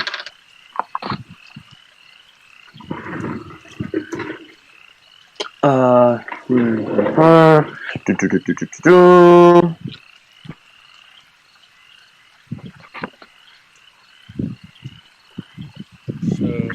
Sorry, I'm doing math. 8. Okay. Math is not good for you. Yes. Anyway, it is now Gus's turn.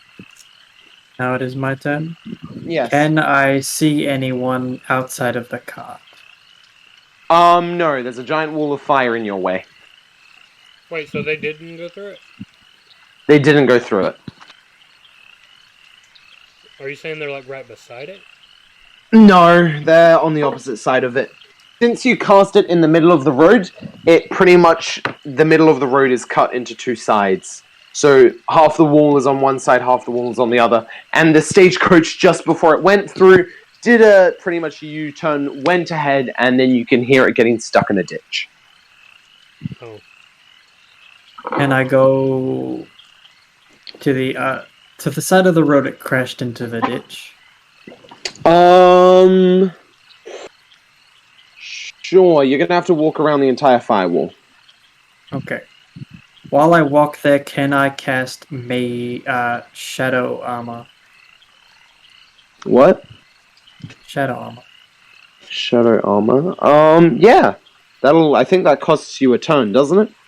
Yes. Okay, yeah. Does that mean I can't? Does that mean I can't attack. walk? No, you can walk, but you can't attack. Okay. 17. Okay. Wonderful. Also, what was I gonna say?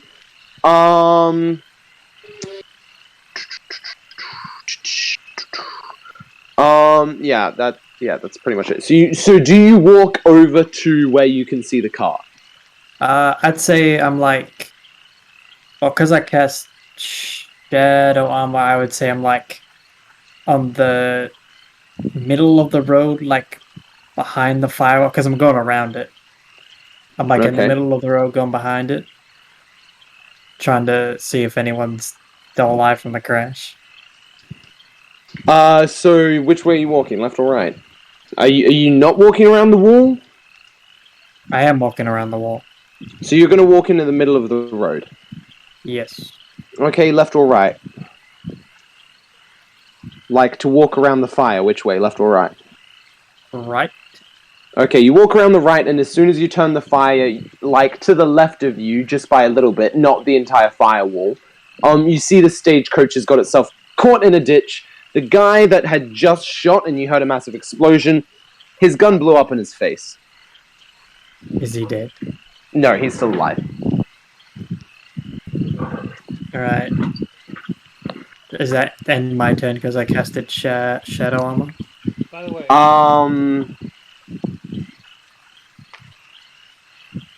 Yeah? Yes. Hey, next person... Yep.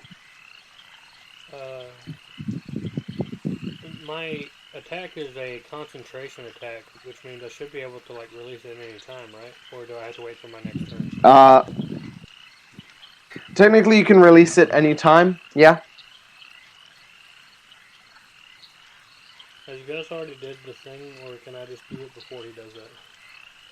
Well, either way, it does the same exact thing. Right, well, I'm going to go ahead and release it, so Codex can... Okay, the firewall falls, and you can hear the people starting to panic. It is now someone else's turn.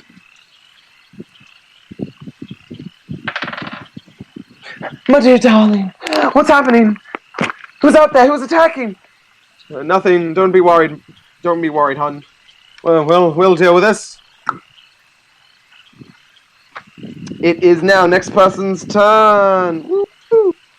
One of the guys on top of the cart that isn't the guy holding the lantern, who was holding the reins. He pulls out a revolver, having the wall down, and since Gus is the only one out of the tree line, he's going to shoot at Gus. I'm sorry, Gus. Does a 19 hit? It's a 19 hit. Yeah. It hits, but it does half damage. Oh, okay. He rolled a 1, and he rolled a 6. So 7, you halve it, which means you get the lower number. So 6 halve 3. There you go. Okay. He fires a revolver, and it goes ting! It is now the next person's turn. Guard 2. The other guard who has a lantern on his gun sees what's happening, and he's going to roll to see if he can see anyone through the tree line. 14.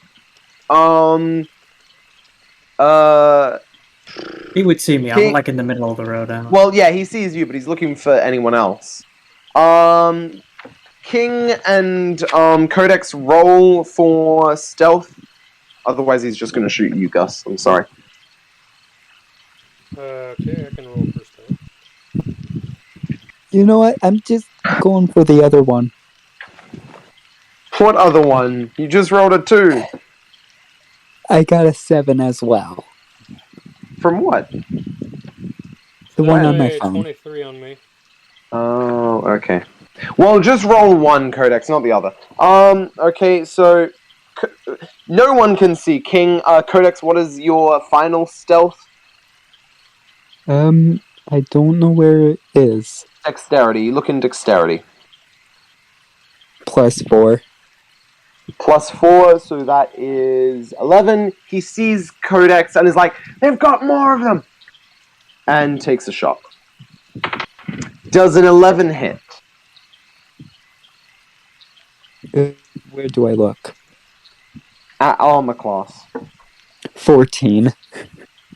He does not hit. Okay, and then it is now your turn, Codex.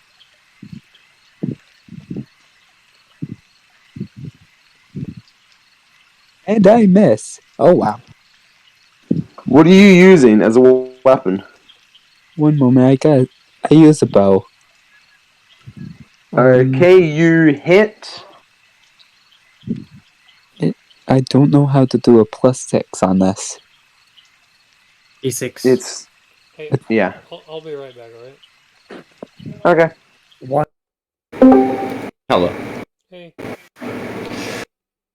People are weak. People are fucking pussies. What do you mean? Like, you know that server I was on? With the one where I got all my art taken away? That was black and white? Oh, yeah. The announcements made out. I saw it for a second. I saw gore was allowed. I was like, instantly posted gore. But it's not the main...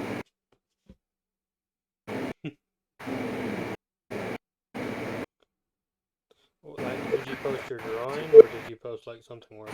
No, drawing. Oh. Okay, so basically, not gore. So it's not gore. It's just blood. Blood's okay. It's not gore, it's just blood, you fucking weak. God, I hate people being so fucking weak nowadays. Look at this drawing, wow, it's just blood, you fucking pussy.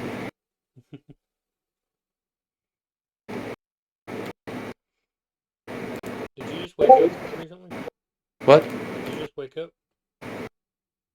Yeah. Why, can you hear it on my voice? No, I just didn't think you'd wake up this late today. Or technically early, it's 4 in the morning for you. 3. Alright, 3. No. It's 3:54. Yeah, I was right. Oh. It's still 3. But You can have like 6 minutes.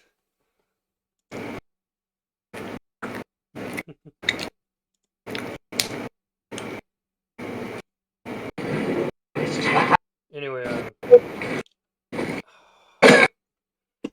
I hate that I need to... I was in the middle of a D&D thing and I wanted to join you, alright? I I was in the middle of a D&D match and I just wanted to join you and see what you wanted to say. Oh, should I leave? I'll call you back in a bit, alright? Okay. Alright, love you.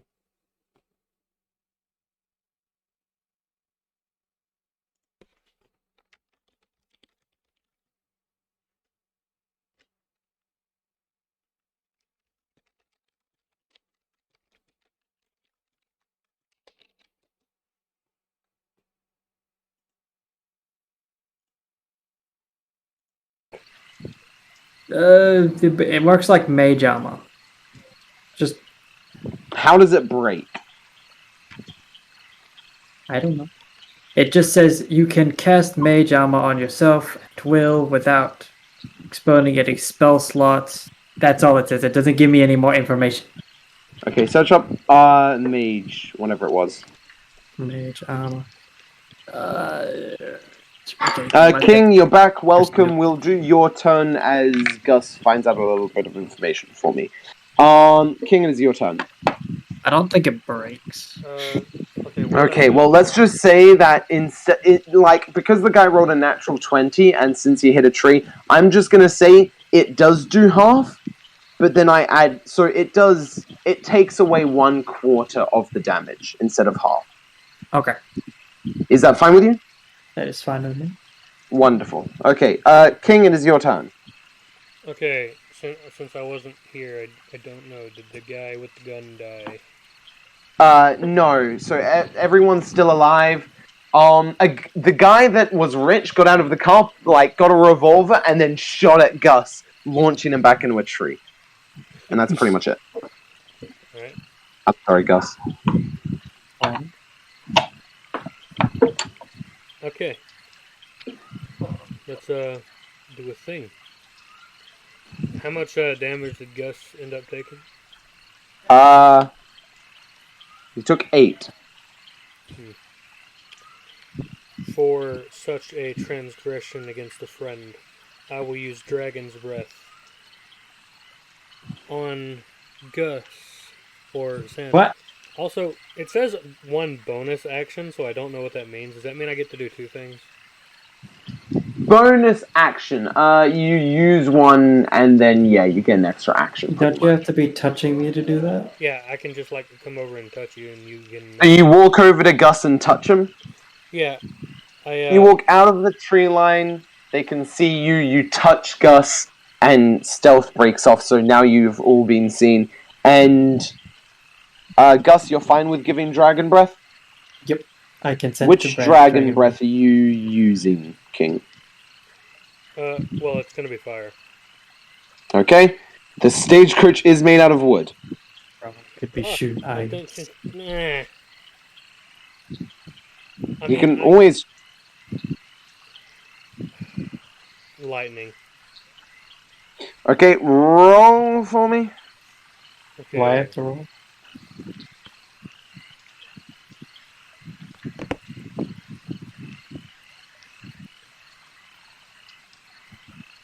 Kodak, what did you roll? 15. Oh, that was a while ago. Never mind. 15 hits. Yeah, and I got the +4. Wait, no. 16. Nope, 15 misses. I got a +4 on that. Never mind. 15 hit. You were 1 off, and I was like, ooh, I don't want to tell him. But now that you told me that you had 4, it's 19. Yeah, you hit. Roll for damage. For the damage, it increases for each slot above level. Okay, so Which slot are you using? Wait, no. Okay, so I had 3 slots. I used 1, which means it normally does 3d6 damage, but it's going to be 4d6 because I had 3, because it adds 1. 4d6. You've got to use those slots, you do realize. Yeah, but for each slot above the second one, I get 1d6 extra. Okay, roll then, and tell me how much. So that is... Watch me get, even with all these, I only get, 3 damage. Damn, that'd be sad. 16? 16, nice. Lickety split, you go, and the guy just clumps to the ground. This was the rich businessman that was on the carriage. He falls to the ground dead, and you hear the person in the cart scream out, "No, Harold!" It is All right. now. Now that I have another action, Remember, you have to use that bonus action so that next long rest you gain it back. What? You use the bonus action. What do you? Because it should have a thing that allows you to click, I've used it. Because you get it like once per every so often. Well, it's just saying I have that on the Dragon's Breath as if I was able to do that. And then No. It's the bonus action thing that you were talking about. I don't know what that. I don't know. That means you've used it up at the bonus action thing. Are you using? Are you using? Rest. Yeah. Yeah. Sorry, Gus is explaining it. Because if are you using the bonus action? Okay, then yeah. After long rest, it comes back to you, so you can only use it once. So, what is your second action you do? Can I cast a firebolt at the other guy, the guard? Which guard? There is 3. The one with a broken gun. What? You said there was one with a shotgun. His gun broke. Okay. Where the next guy? You have 2. One with a lantern and one who has been... Oh wait, no. The one with the lantern has been shot by an arrow by Codex, and the other one is the one who had the reins from earlier. Oh. Alright, shoot the guy that has been hit with an arrow. Okay, roll! Alright. Give me goodness. 17. Plus 4, that's 21. You hit. It does 2d10. Roll 2d10. That's 9. He's dead. Well, I killed 2 people this round. Yeah. One of them was at max health, which is a commoner, so they have 3 health, and the other one was at 7. So you did more than 10 damage. Congrats. I'm actually impressed that you got 2 people. The other guy just gets zapped right in the gun, and he's just like... before falling to the ground dead, twitching. Okay, next person's turn is Gus's. Wow, you actually cleared up a lot of the competition. The guy that Codex shot. Yep. Is he still alive?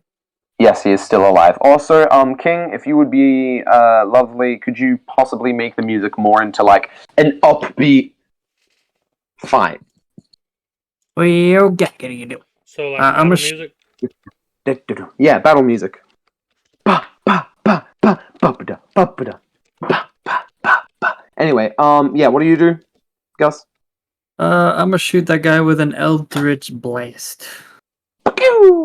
Okay, launch, shoot, do your thing. 20. Oh, that's 20. That's my first one, I think. Roll for damage. Roll for damage. Roll for damage. That's a 19. You shoot, you see the guy who's being shot with an arrow turn. Like, you see his eyes glow, and then you see he doesn't have any eyes. Because he doesn't have any head. No head no more. His body just lays there as it then clumps off the edge of the stagecoach. And you hear the guy next to him without a lantern say like, oh Jesus! Because he doesn't have a head.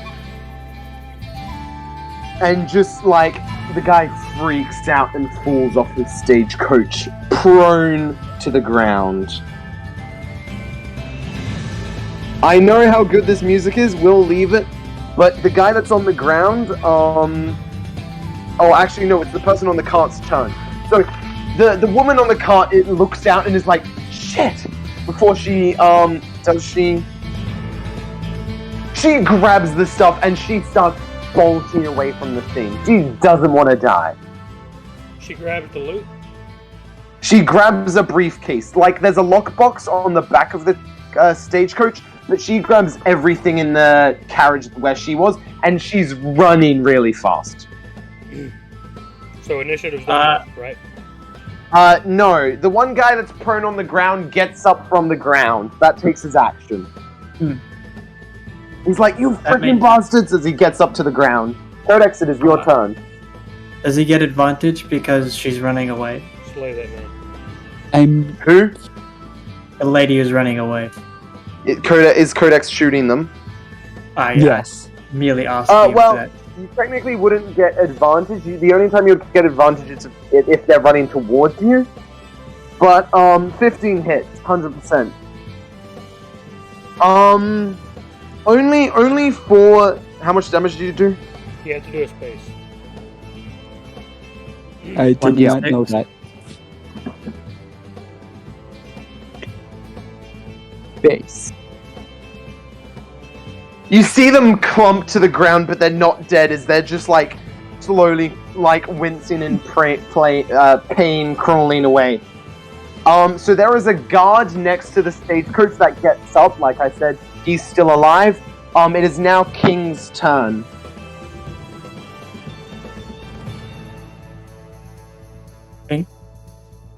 King? Oh, what? She's getting away with the jewelry. It's fine, it is your turn.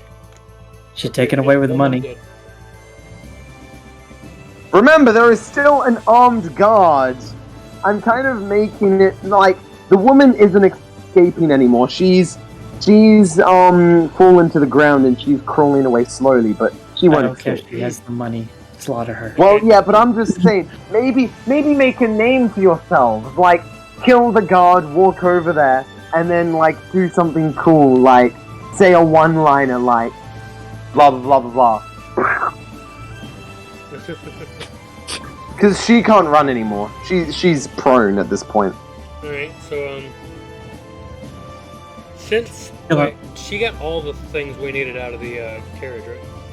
No, there's a lockbox on the way. back of yeah, there's a guard in the way, and there's a lockbox on the back of the stagecoach, which has a lock. Okay.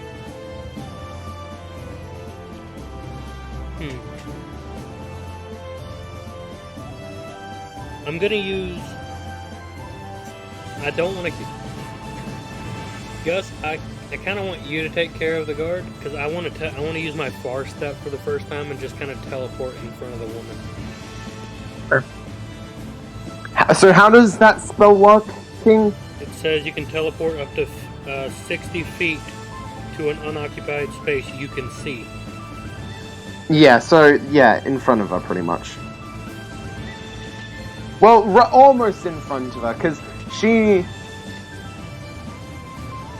Well, actually, no, if you move 60 feet and then use that, you can spawn in front of her. So, yeah, do you just want to spawn in front of her? Yeah, pretty much. Okay, you spawn... Go on, Gus?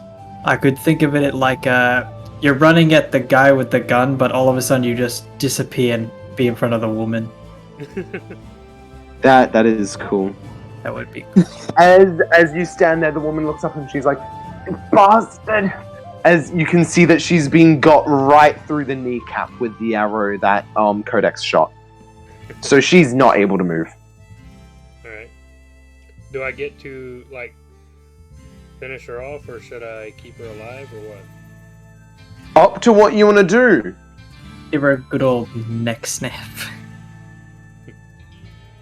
Well, it's...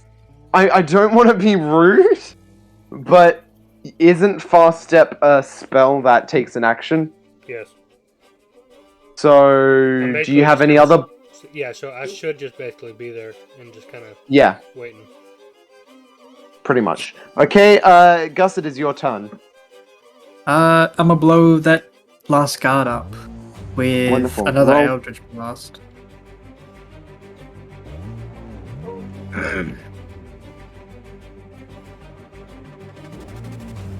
That's a 16. You hit. Damage will be 18. 18. You just like aim like you summon out of sand a wild Reston revolver pointed at him. And he's like, "You fucking bastard." Do you want to say a one-liner to like before you shoot him? It's sand. It's sand. You say it's sand, not bitch. And he just falls against the cart, like his head is gone as well, and his body is just stabbed straight onto the stagecoach. I'm guessing you all make your way over to the girl, because we're out of initiative now. If we're out of initiative, can I like pick her up by the throat or something and just kind of hold her? You could just like put her over your shoulder, but if you really want to just choke hold her, sure. Alright, so I want to pick her up. And just Okay, roll for strength. Roll for strength. Advantage. My guy Advantage. actually does have pretty good strength. That's good. We'll make sure to add advantage. So roll. I got 15. Yeah, you. So are you holding her by the neck or over your shoulder? I'm holding her by the neck. You lift her up by the neck and start walking over, and she's like, as you all walk over back to the stagecoach, and I'm guessing you pick up the briefcase that she was carrying when she fell. Yeah. Yep. Of course. Yeah, you pick it up, you walk back over. What do you do with her? I want to throw her down, like right in front of the stagecoach, and I want to tell her to get all the stuff that's useful out there, and I'll let her live. You throw her against the stagecoach, and she's like, ah! Say what you said. I like role playing when it comes down to this. Alright. You show me all the stuff I need out of here, and I'll let you live. You killed him. You killed them all. Shouldn't have fought back. You tried killing us to begin with. Bastard. She spits at you. Send me to him. Do it. I didn't hear You that folk nasty. You can see she's sobbing her heart out. Alright. Search the carriage ourselves then. I'll shoot her with a bullet. No. We're gonna do something special with her. I got an idea. As you guys are about to walk to the back, she's like, the key's in the driver.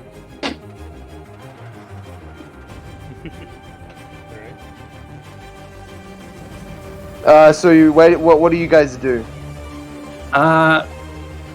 Did we grab the black box on the back? It's not a.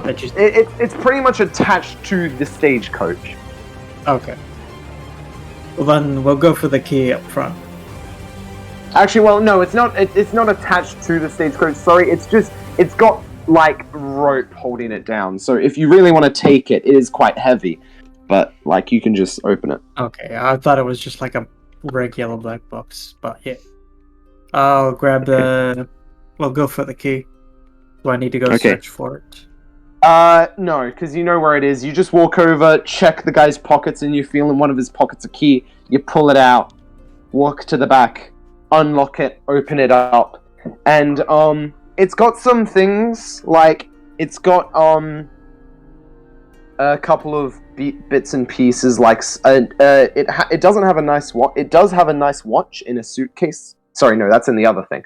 It has some money. It has like 10 gold pieces for each of you and like 20 silver.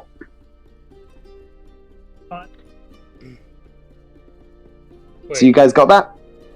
so it has 20 silver and how much gold? Wait, no, sorry.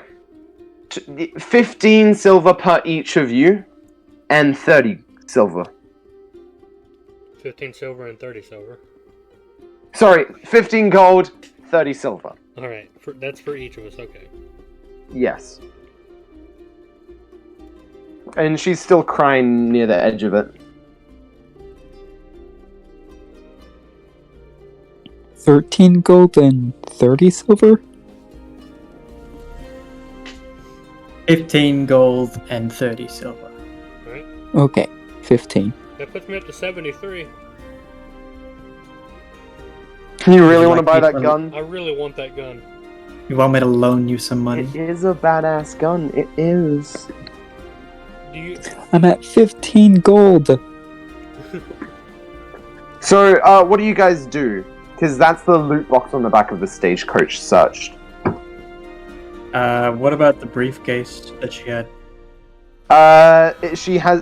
She's holding it closely because it's what her husband had.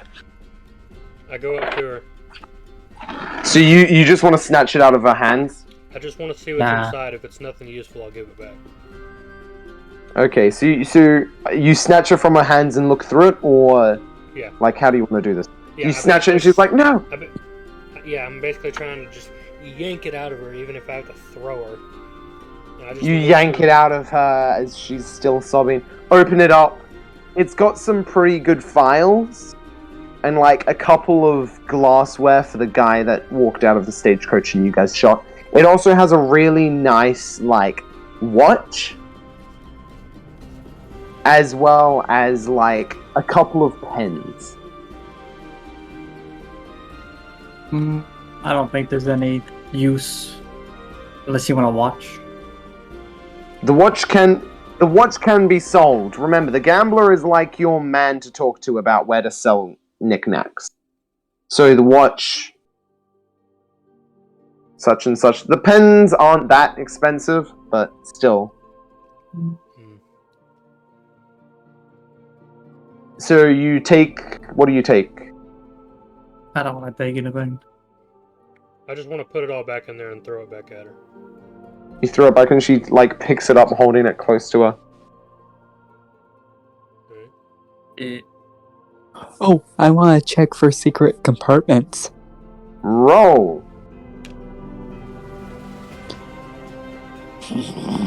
There's no secret compartment. Are you saying that, or are you just because they rolled low, there is no longer? I can't tell you either way, but I'm telling you, there isn't.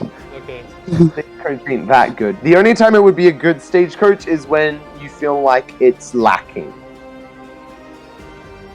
Like, these people weren't carrying all their goods with them, so they probably weren't lacking. Okay. Codex, could you roll a history check for me? Yeah, ask the one that has bad rolls. Well, sorry. What's your history modifier? History. It's an intelligence. +2. 11? You think back to, like, one thing that you do remember when you looked at the cart, and the only way you could tell what was inside the cart was a gold-plated makeup thing.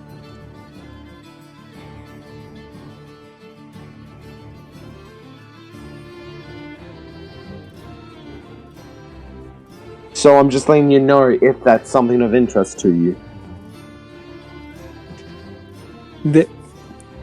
I remember that there was a gold-plated something in here somewhere. Someone had it on them. Or someone had who it would use on makeup. The woman. Right? Do you guys want it? It's like a just gold-plated, like, it has a mirror, it has makeup, and one of those little things that you brush onto yourself. Gold-plated. I mean, could be worth something. Yeah. So what are you gonna do? Like, how are you gonna get it? Could I'm the only. Wait, sure. am I the only one? The only girl here? Yes. Yeah, why don't You you are. just go get it? Another 9. What's your investigation modifier? If it's Investigation is intelligence, so it's the same as plus history 2. too. Yeah. 11. You can't find it, but you know it's on the chick. Like, she hasn't put it down.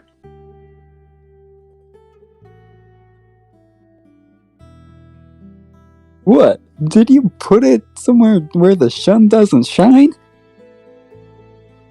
No, you didn't search her. It's in her You cleavage. searched the stagecoach, and I'm just telling you, it ain't there. You have to dig in her cleavage. True. You just walk up to the lady, look through her hair, and then give up. You're like, it can't be anywhere else. It's gone.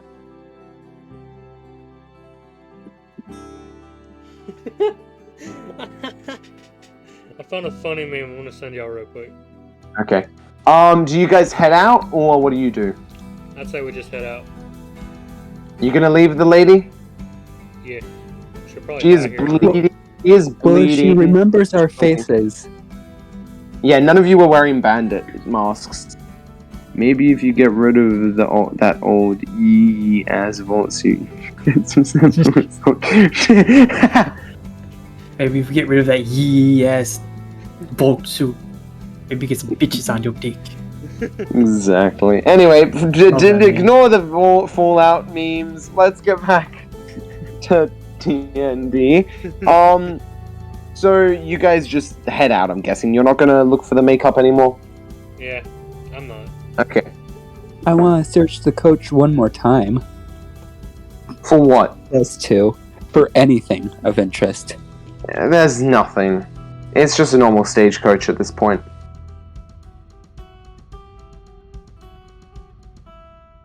As you guys get on your horses and are about to leave, you see that she's like managed to remove the arrow and tie something like someone's her own ripped off sleeve around her wound as she walks over and she starts yelling at you, "You bastards! You fucking bastard!" as you guys ride off. The name of Devil's Angels is well known. Well, not well known, is now known. We never say it, but I guess so. Yeah, the description of you people has kind of passed around. Like, do you want to just say it as you leave, or do you just not want to say it? And I'll just say they know that a group of bandits. Yeah, let's just not say it. Okay. Anyway, you head out, you arrive back in town, it's pretty much midnight. I'm guessing you guys go into the hotel place and catch some sleep. Mm-hmm. Yeah. You all get a long rest. The next morning you wake up. Alright. Do you want to give the gambler the stuff you guys got? Like, I'm not giving him yeah. I just realized none of you got anything that was worth it. You didn't get the... Well, it was worth it, but you guys didn't grab any other bits and pieces to sell. I want to roll Yeah, go for on. my good night rest. Just for giggles. Okay. Oh. I'm Now you've wasted all your stupid luck. stuff. Yeah, okay, well, you all wake up. It's a new morning. Do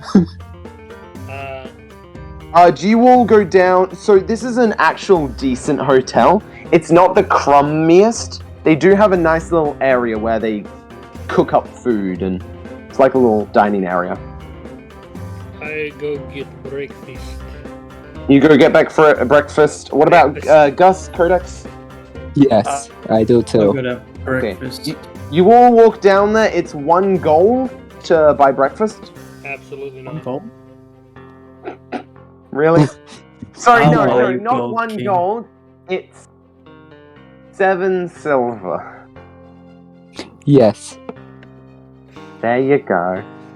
Anyway, Codex, as you walk down the stairs, the front desk lady walks over and she's like, a present arrived from the wizard, the magic owner. She hands you like it's pretty much just the gun. Before she goes back off to do her job, and you all sit down to have a wonderful bacon and eggs breakfast. Awesome. So I want to look at my food and be like, this isn't hot enough, and I like just burn the eggs into like a crisp, and then I eat them. God. Let me guess. And Gus is gonna say this isn't sandy enough and pour a little bit of sand on it. No, I'm just eat it. Understandable, thank the Lord. I'm not a savage, jeez. Anyway, that ends breakfast. What are you guys gonna do today? Alright. First thing I want to do. Get your gun. Mr. Sand. Hey, Mr. Sand. how would you feel about loaning me about 27 gold? 27 gold. I need gold. You need a gun? I'll give you the gun. Nah, wait, no. I give you the 27 gold. You'll give or you'll loan? I'll loan you the. Okay. I can do this. Subtract 27 gold from the amount. Gorgon, Yes. what do I use for the attack? A D12? My gun, my sniper. So you use a D10. Okay. Since it's modified, it will be 2 D10s. You should write this down. 2 D10s plus 5. I have a D12. And then make sure to write underneath in like not brackets, but those weird circle C's that aren't C's. They're like, can't remember the name. Columns or something. And then write entanglement, and then end it with the same thing. I don't have a D10. What the fuck? Shit. Anyway, so that is that all nicely done. So what are you all doing? I'm heading over to the wizard's hut. What about you, Gus, and you, Codex? Should I put it in the extra DPS bonus? The plus whatever? Yes. What was it? 5 and entanglement, if you can write that. I did that up there. Wonderful. Okay. So, Codex, Gus, where are you two going? Does the gun store sell gunpowder? Yes? Okay. I'm gonna go get gunpowder at the gun store. Okay, and Codex, what do you do? I'm gonna be searching for some form of smith, or gonna go. If I don't find one, I'm gonna go back to the gun store. Okay, all of you roll to see who goes first. Alright. Oh god! Now I actually gotta look on my map if I have one. I think Codex. You need to. Yeah, Codex going first. I got Yeah, Codex is going first, and they 100% found what they were looking for. If there isn't one, they just walk into the gunsmith.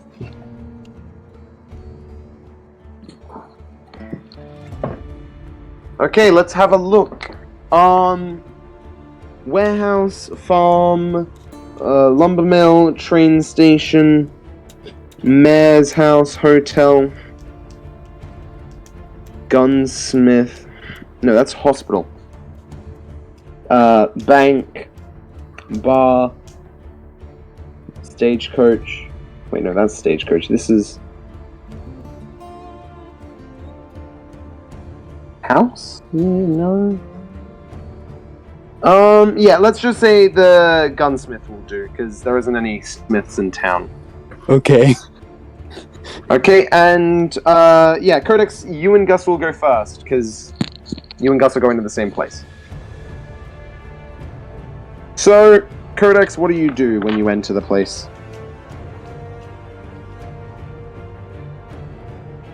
I'm gonna go to the guy at the register? The desk, yeah. Yeah, the desk. And, Yep. And I'm gonna ask him if he has any gun parts. What gun parts are you thinking of? Anything that can work with my gun. And then show him my sniper. Well, what do you mean? You need, like, better recoil, better power, better range? What do you need? Maybe something to quiet it up.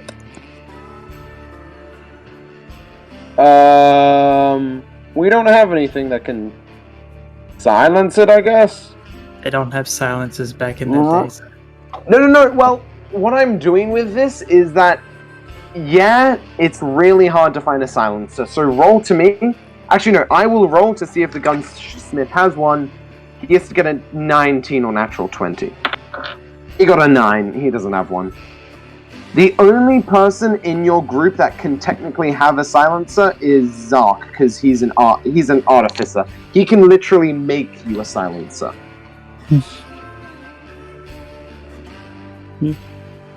Okay. The guy says to you, "Is there anything else I can help you with?" Then I'm gonna look around for a bit. For a what? Gonna look around. Yeah. Oh, okay. Roll. 16. What are you looking for, roughly? Because you just pretty much find more guns, more bullets. Maybe some form of a stronger bullet. Something that makes it... Express bullet. No, not express. Yeah, no, express bullets. They fire really fast. They're powerful. It costs like 5 silver per 5 shots. Okay. Sorry, no, it costs 5 silver per 20 shots. So pretty much it just adds, like, 3 to the damage. Oh.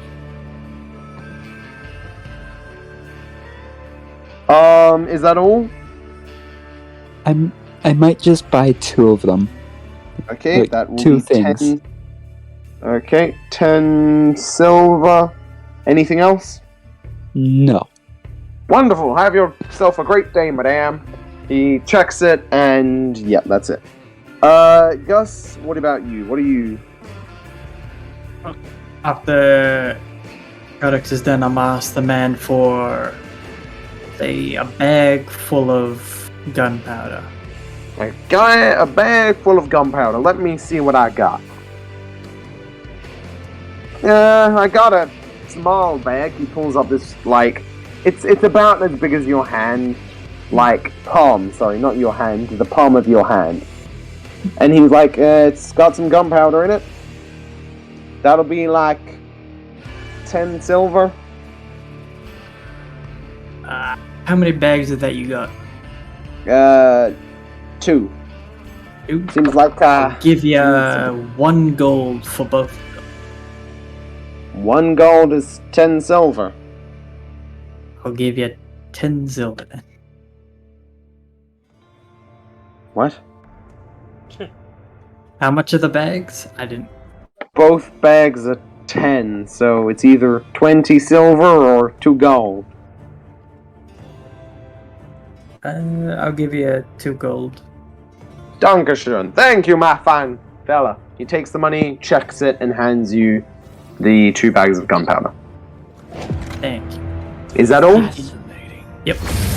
Wonderful. We cut back over to King, who enters the magic store. Ding! I'm coming. You see the dwarf walk over and he's like, "Oh, hello again, it's you!" He doesn't even use his stepping stone. He just waves a bit from the ground. What can I help you with today? I have the money for that gun we spoke of. Wonderful. Come this way. Wait, no, hold up. Yeah, he says, come this way. I have another customer that I'll have to quickly attend to if you don't mind, so I'll just hand you the gun and we can come back to the register once I make sure that the other person isn't running around.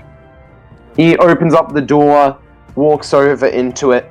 He puts on some gloves and he's like, do you have some way to make sure that it doesn't burn yourself, or are you fine with holding it? He picks it up. I'm not sure. Well, here you are. He grabs it by the barrel and holds the handle of the gun towards you as he puts out his other hand. 100 gold, my fine friend. Alright, I pay him 100 gold and I try to hold the handle of it. It doesn't hurt. It's just a normal, like, it's a normal gun, pretty much. Like, wait, he was holding boy, it like a thing earlier, so it didn't. Yeah, he was holding it with gloves, but since it's kind of that, the only time you need gloves for this thing is when you're holding the barrel. If you grab onto the barrel, it is molten lava. But he's a fireman. And you're a fireman, so yeah. The That's only enough time you'll get inflicted a small amount of damage is if you grab the barrel, but since you have resistance, it's halved, so it could literally, the most it could be would be a 4. I mean a 2, not a 4, a 2. It would either be 2 or a 1. So if you wanted, you could put it against someone's head and it would deal damage. Anyway, he takes off his gloves, closes the lid, and then walks out. He shows you to the counter as you hear someone else go, "Gosh darn it, where are you?" And you hear the dwarf say, "Oh, I'm coming, good sir," as he runs off.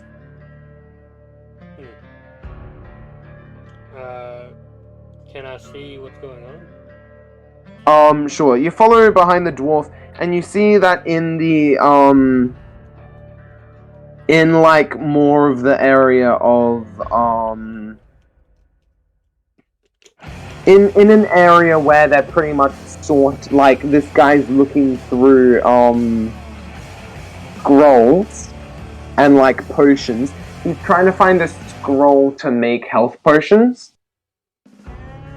And, like, the dwarf, he's like, "So here it is. How much?" And the little dwarf's like, it's 15 gold. And the guy's like, "What the hell do you mean? You charge me one of them health potions for like 5 gold. This should be 5 gold as well." And the guy's like, "But that's sir, that's how you make it." Are you trying to be stealthy about watching? Yeah, I'll do that. Roll. What is it for stealth? What kind of Dexterity. Okay. It's in dexterity, yeah.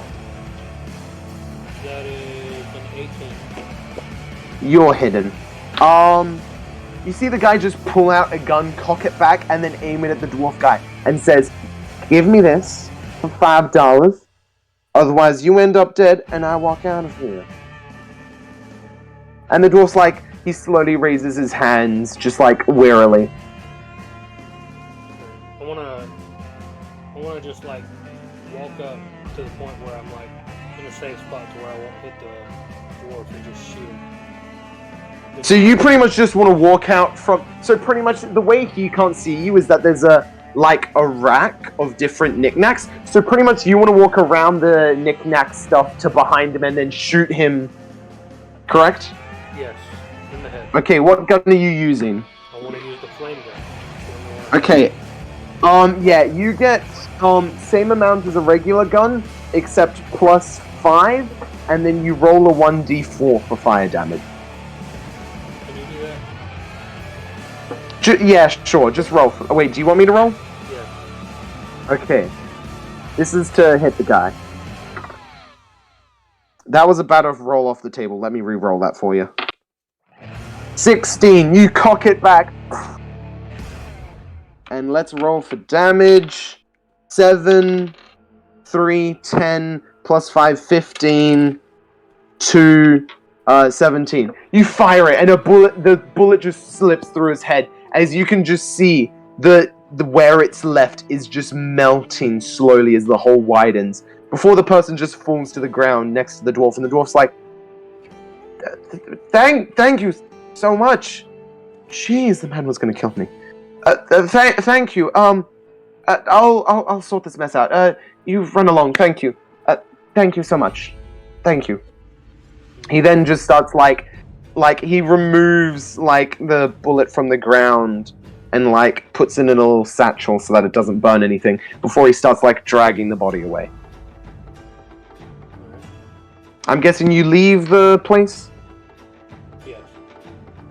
Wonderful. Okay, Gus and Codex and King, where are you all going? Probably back to the man. Which man? Forget is in the the bird man. Bird man. Bird? Eagle Gold. The elf man that we usually deal with. Gambler? The gambler. I'm trying to remember his name. It's like he has eagle in his name, doesn't he? Daniel Eagle, otherwise known as the Contact, a dark elf. I'm good that you actually tried to get his real name. Anyway, so Gus goes back to the Contact, Gambler. Anyone else want to go with him? Yeah, I'm going back. Yeah. Okay, and Codex, you go as well? Okay, you all walk back to the Gambler and he's like, oh, you're back. How was the stick-up? Well. Good. Heard some news of some people, of one person surviving. They talked about something went down and they were all killed. Would you have preferred I killed all of them? Yeah, not really. Sometimes it's good to get your name known. Just next time wear bandanas, masks. Wait, Cover do your I face. always wear one? No, I don't. Oh. Do you have one? I should start always wearing one. Okay, well, Cool. yeah, okay. You can all get your own custom-made masks or something, but he, opens up a drawer and puts a couple on the desk. Take one, just don't get caught. Like a fancy I yellow take one. it and immediately put it on. Wonderful. You all, I would dark say one. not to have it around the place, because that will make people be like, why you gotta cover your face, but understandable. Put it So, around what, my neck. You just say COVID. back then you can't say COVID. COVID hasn't hit yet. Yeah, the plague could work, actually, maybe. Nah. Anyway, so... No, so you got what else? tuberculosis. Tuberculosis. Yeah, true. So what do you guys need? What can I do you for? Got a heist or any other jobs you want done? I prefer Well- something much bigger this time. Well, I can't just put you into a bank heist because we need to get the information out of this town. I still need to talk to you about what happened in fricking Pistol Point. You people seem to be rushing all over the place. I needed Yeah, we upgraded do. weaponry. As you can see, I have a new gun. Nice. Yeah, Well- I have a sniper. I got sand. Wonderful to all, but I figured out who we're up against. Who's that? Now, I used to go by another name that isn't important at this time, but the nickname was still Gambler. Let's just say I ran with a different gang than you folk. It was better in my opinion, but I ain't fully running with you folk, so you're better in that way as well. We once did a really big heist, robbing so much money. from a train in another state. As we were going back, I got backstabbed by my gang. Thrown off the train, landed in a ditch, and lost all my money. Now, I thought that would be the end of it. However, turns out we seem to have screwed by my old boss, the leader of the group. Don't know who the fuck he is now, but he's someone more powerful. And that's where our problems start coming in. Now, he gets up out of his chair and points to this wall behind him that he has. Now, you see, the group ran of roughly, let me see. The group ran with about 6 people. The leader and the 5 other people. I'm taking a bet that one of them's in this town. I've heard some rumors that one of my old colleagues is in this place. Probably goes by the same name as well, because he's a pile of shit. Not gonna lie. He's a moonshiner. Quite easy to find, quite easy to get to. Problem is, seems like they've all gone under and are trying to keep them low profile since of the mayhem and pistol point. So we gotta cause a little mayhem. I'm trying to figure out where, but I've heard some rumors of a messenger coming by not soon from now. He'll come by, he'll have a note on him for the man, and all you people have to do is step in his way. Sound good? Yes. Wonderful. Well, I don't know where he is right now. I'm trying to figure this out. I'm contacting a whole heap of people in this town for it. So, at this current moment, I don't have anything. I'm sorry. Is there a notice board downstairs for, small jobs? In the bar, yes. Not in here. Hotel. Doesn't have much. Want to have a quick look at that? Smart idea. Also, here's a tip. Maybe stay away from a couple of folk for now, or get to know them. It matters what you want to do. 2 folk by the name of this is the right guy, right? Hold up. Yeah. 2 people probably stay away from unless you know how to get on their good side. Brian Wolf. That's the father of the household in this town. He's the father of the sheriff. He's the father of the companies. He pretty much has the whole place under his paw. Then you got Shiloh Larson. Tobacco fields, not far from here. They've fiddled in, let's say, some booze for the couple of lost times. Backstabbing bitches. The wolves have as well been smuggling illegal cargo out of the place as well, so no one's really good here, as I've already told you. Wolf lives in this town, so he should be down the road from here. Shouldn't be that easy to not notice. So yeah, if you want to give him a ring, give him a knock on the door, but make sure you come in with a prized pig, because these bastards ain't gonna let you come in with anything else.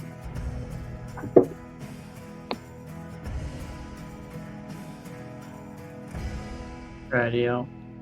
Do we want to check out the notice board to see if there's any jobs? Yes. Okay, King's had to go on for a quick sec. He'll be back in a minute.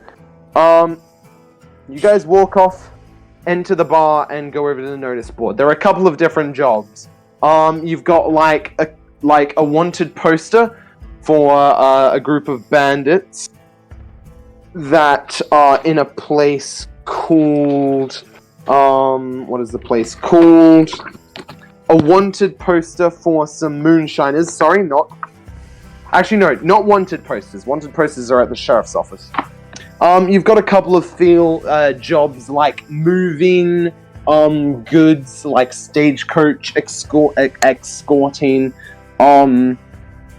other jobs that are like hunting, and one last job that is Protection. So people that need protection.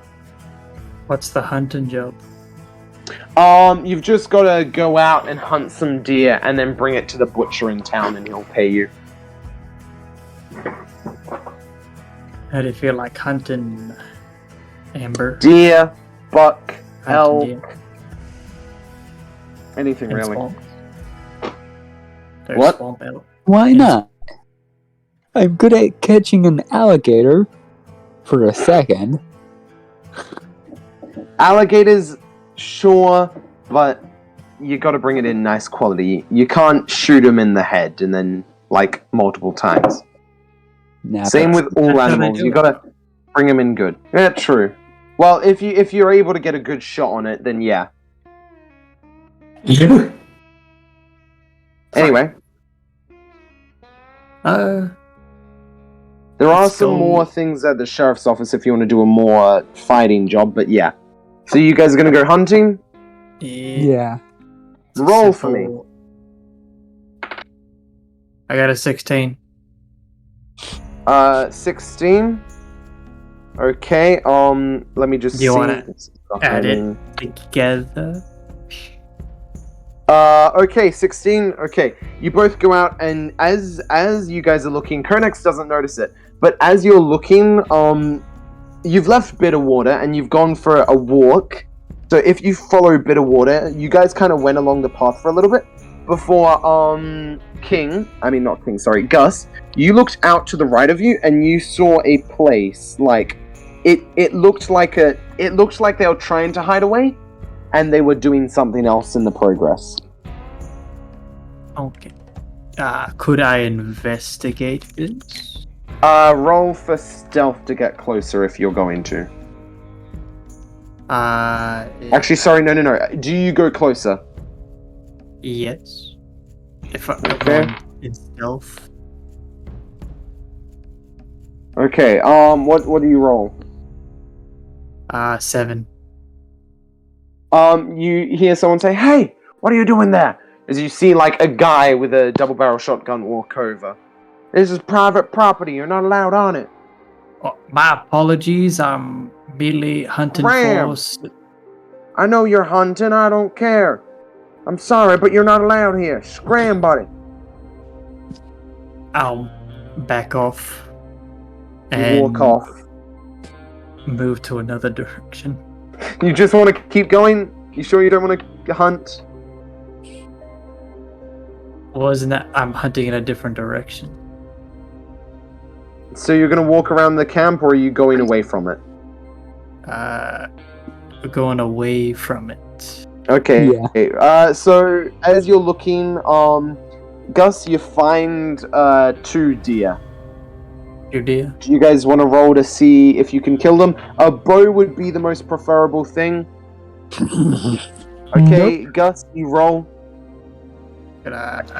Just hands him my bow. I got a 14. Oh, no. 14? Okay, so, what are you using, Gus? I'm assuming I just can't make a sand bow out of sand. No, not really.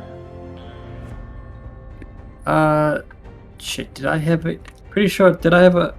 Oh, inventory...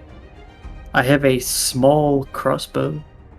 Okay, yeah, you load that up and you shoot, and it goes right through the head of one. As Codex shoots one, and it lands near the head of the other one. As the other one just looks up, looks around, sees the dead deer, and then gallops off. Like, leaps off. So you got 1 deer. Would you guys like to keep looking? Depending on you. Okay, I have returned. Welcome back. They're going hunting to see if they can earn some side money. Oh, cool. Wait, what? Okay, Gus, what did you roll? I got a 15. 15? Okay. Got a Codex 10. got a 10. Finally, Why are you something rolling decent. twice? Oh, that was shooting the deer, the 3. Oh, okay. Okay, then. Well, so you guys find like 3 deer this time, and King's just wandered out of nowhere and has joined you guys again. I smell. So how are you gonna? Yeah, you smelt them. I'm guessing you're all gonna shoot smelly at old 1 man. deer each. I like to think that you just walk up and we just both hold up the 2 deer we caught by the neck, like, look, yeah. Well, you only got 1 so far. Yeah. The other one ran. Okay. My luck. My luck. You got a 10? No, wait. Have you rolled? Me? Don't kill and cook your Yeah, food you at got. the You same will time. need to roll. I got for an hit. 11. Nice. Something actually decent. Gus, roll. Do you hear me? I got a 9. 9 and King. You made a roll. What are you using to attack them? Like bow, pistol, rifle. I don't have a normal rifle or anything. But don't we all have regular pistols? You charge at it? Sure, you can technically charge at it. Yes, a giant flaming man charging at a deer. Anyway, What Codex if I use shoots my, the bow. Hey, Yep. what if... No, that wouldn't work because that's a full action. I was gonna say use the far step, just teleport on top of the deer. Well, that's an occupied space. Because it's if it was like above the trees, it would work, but you would then break the deer, and I don't think that's what you want. Okay. Let me... I don't have a normal ranged weapon. Okay, well, you get 1 more deer. You have 2 deer. I can hand you my bow. Well, yeah, but that'll just be 1 shot that you get then. If you're just using the bow. Alright, I can do that. Okay, roll. Actually, no, roll to see if you find more deer. And then you guys decide how to do this. I roll for deer finding. 12. You guys find 2 deer. This will be the last catch for the day. Right. Do I roll to hit the deer? Yep. Who else is rolling to hit? Me, I guess. What weapon? What weapon are you using, Use your Codex? rifle. Use your rifle. Give it a test run. Yeah, I'm using my rifle. Okay, you get advantage because it is a sniper rifle. Roll. Also, I think as a rogue, you do get advantage on all stealth attacks, so... So, I get a roll a 3rd time? No, you only get to roll twice. You shoot and get it right through the head, as well as King fires, goes through its head as well, and both deer collapse to the ground. You collected 4 deer. Nice. Nice. I got something. So what do you do now? Gang. Do we just take the deer to sell it now or something? Yep. Take it to the butcher. Yeah. Small job. Yeah. Wait, Found this how deer. many did I get? You got 2, 1, 2. No, yeah. You got 2 and the other 2 got 1. Anyway. You bring it back to the butcher, you walk into the butcher's place, and the butcher's like, "Ah, hello! I see you saw my advertisement in the paper. I mean the board. I did. Well, we did. I'll give you, let's say, 7 gold for each deer." I'll take that. Wonderful, there you go. Gus, you can have my deer gold because I still owe you. There you go. I There's... still owe you like 20 though. Okay, so the money gets split 14 in between Gus and Codex. Because I think, how many deer did you shoot, Gus? 2. Oh, okay, then you got 3 of it, so then you got 21, and Codex gets 7. Radio.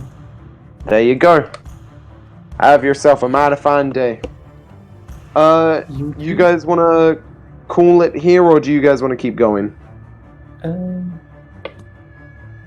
I'd say we go out. What time is it What do you mean? right now in the game? In the game, it's like after midday, not by long. We're nearly at 3 hours straight of doing this. That's fine. Do it for 10 and then you'll know how you will fail, you scallywag. Yeah, I'd say we call it here. You guys are good with that? I am good with that, yes. Well, we shall continue this next time, and we'll continue the story mission. If more people show up. Yeah. My plan was to make it 3 days of downtime for you guys to relax and chill. I'm just gonna say 2, so after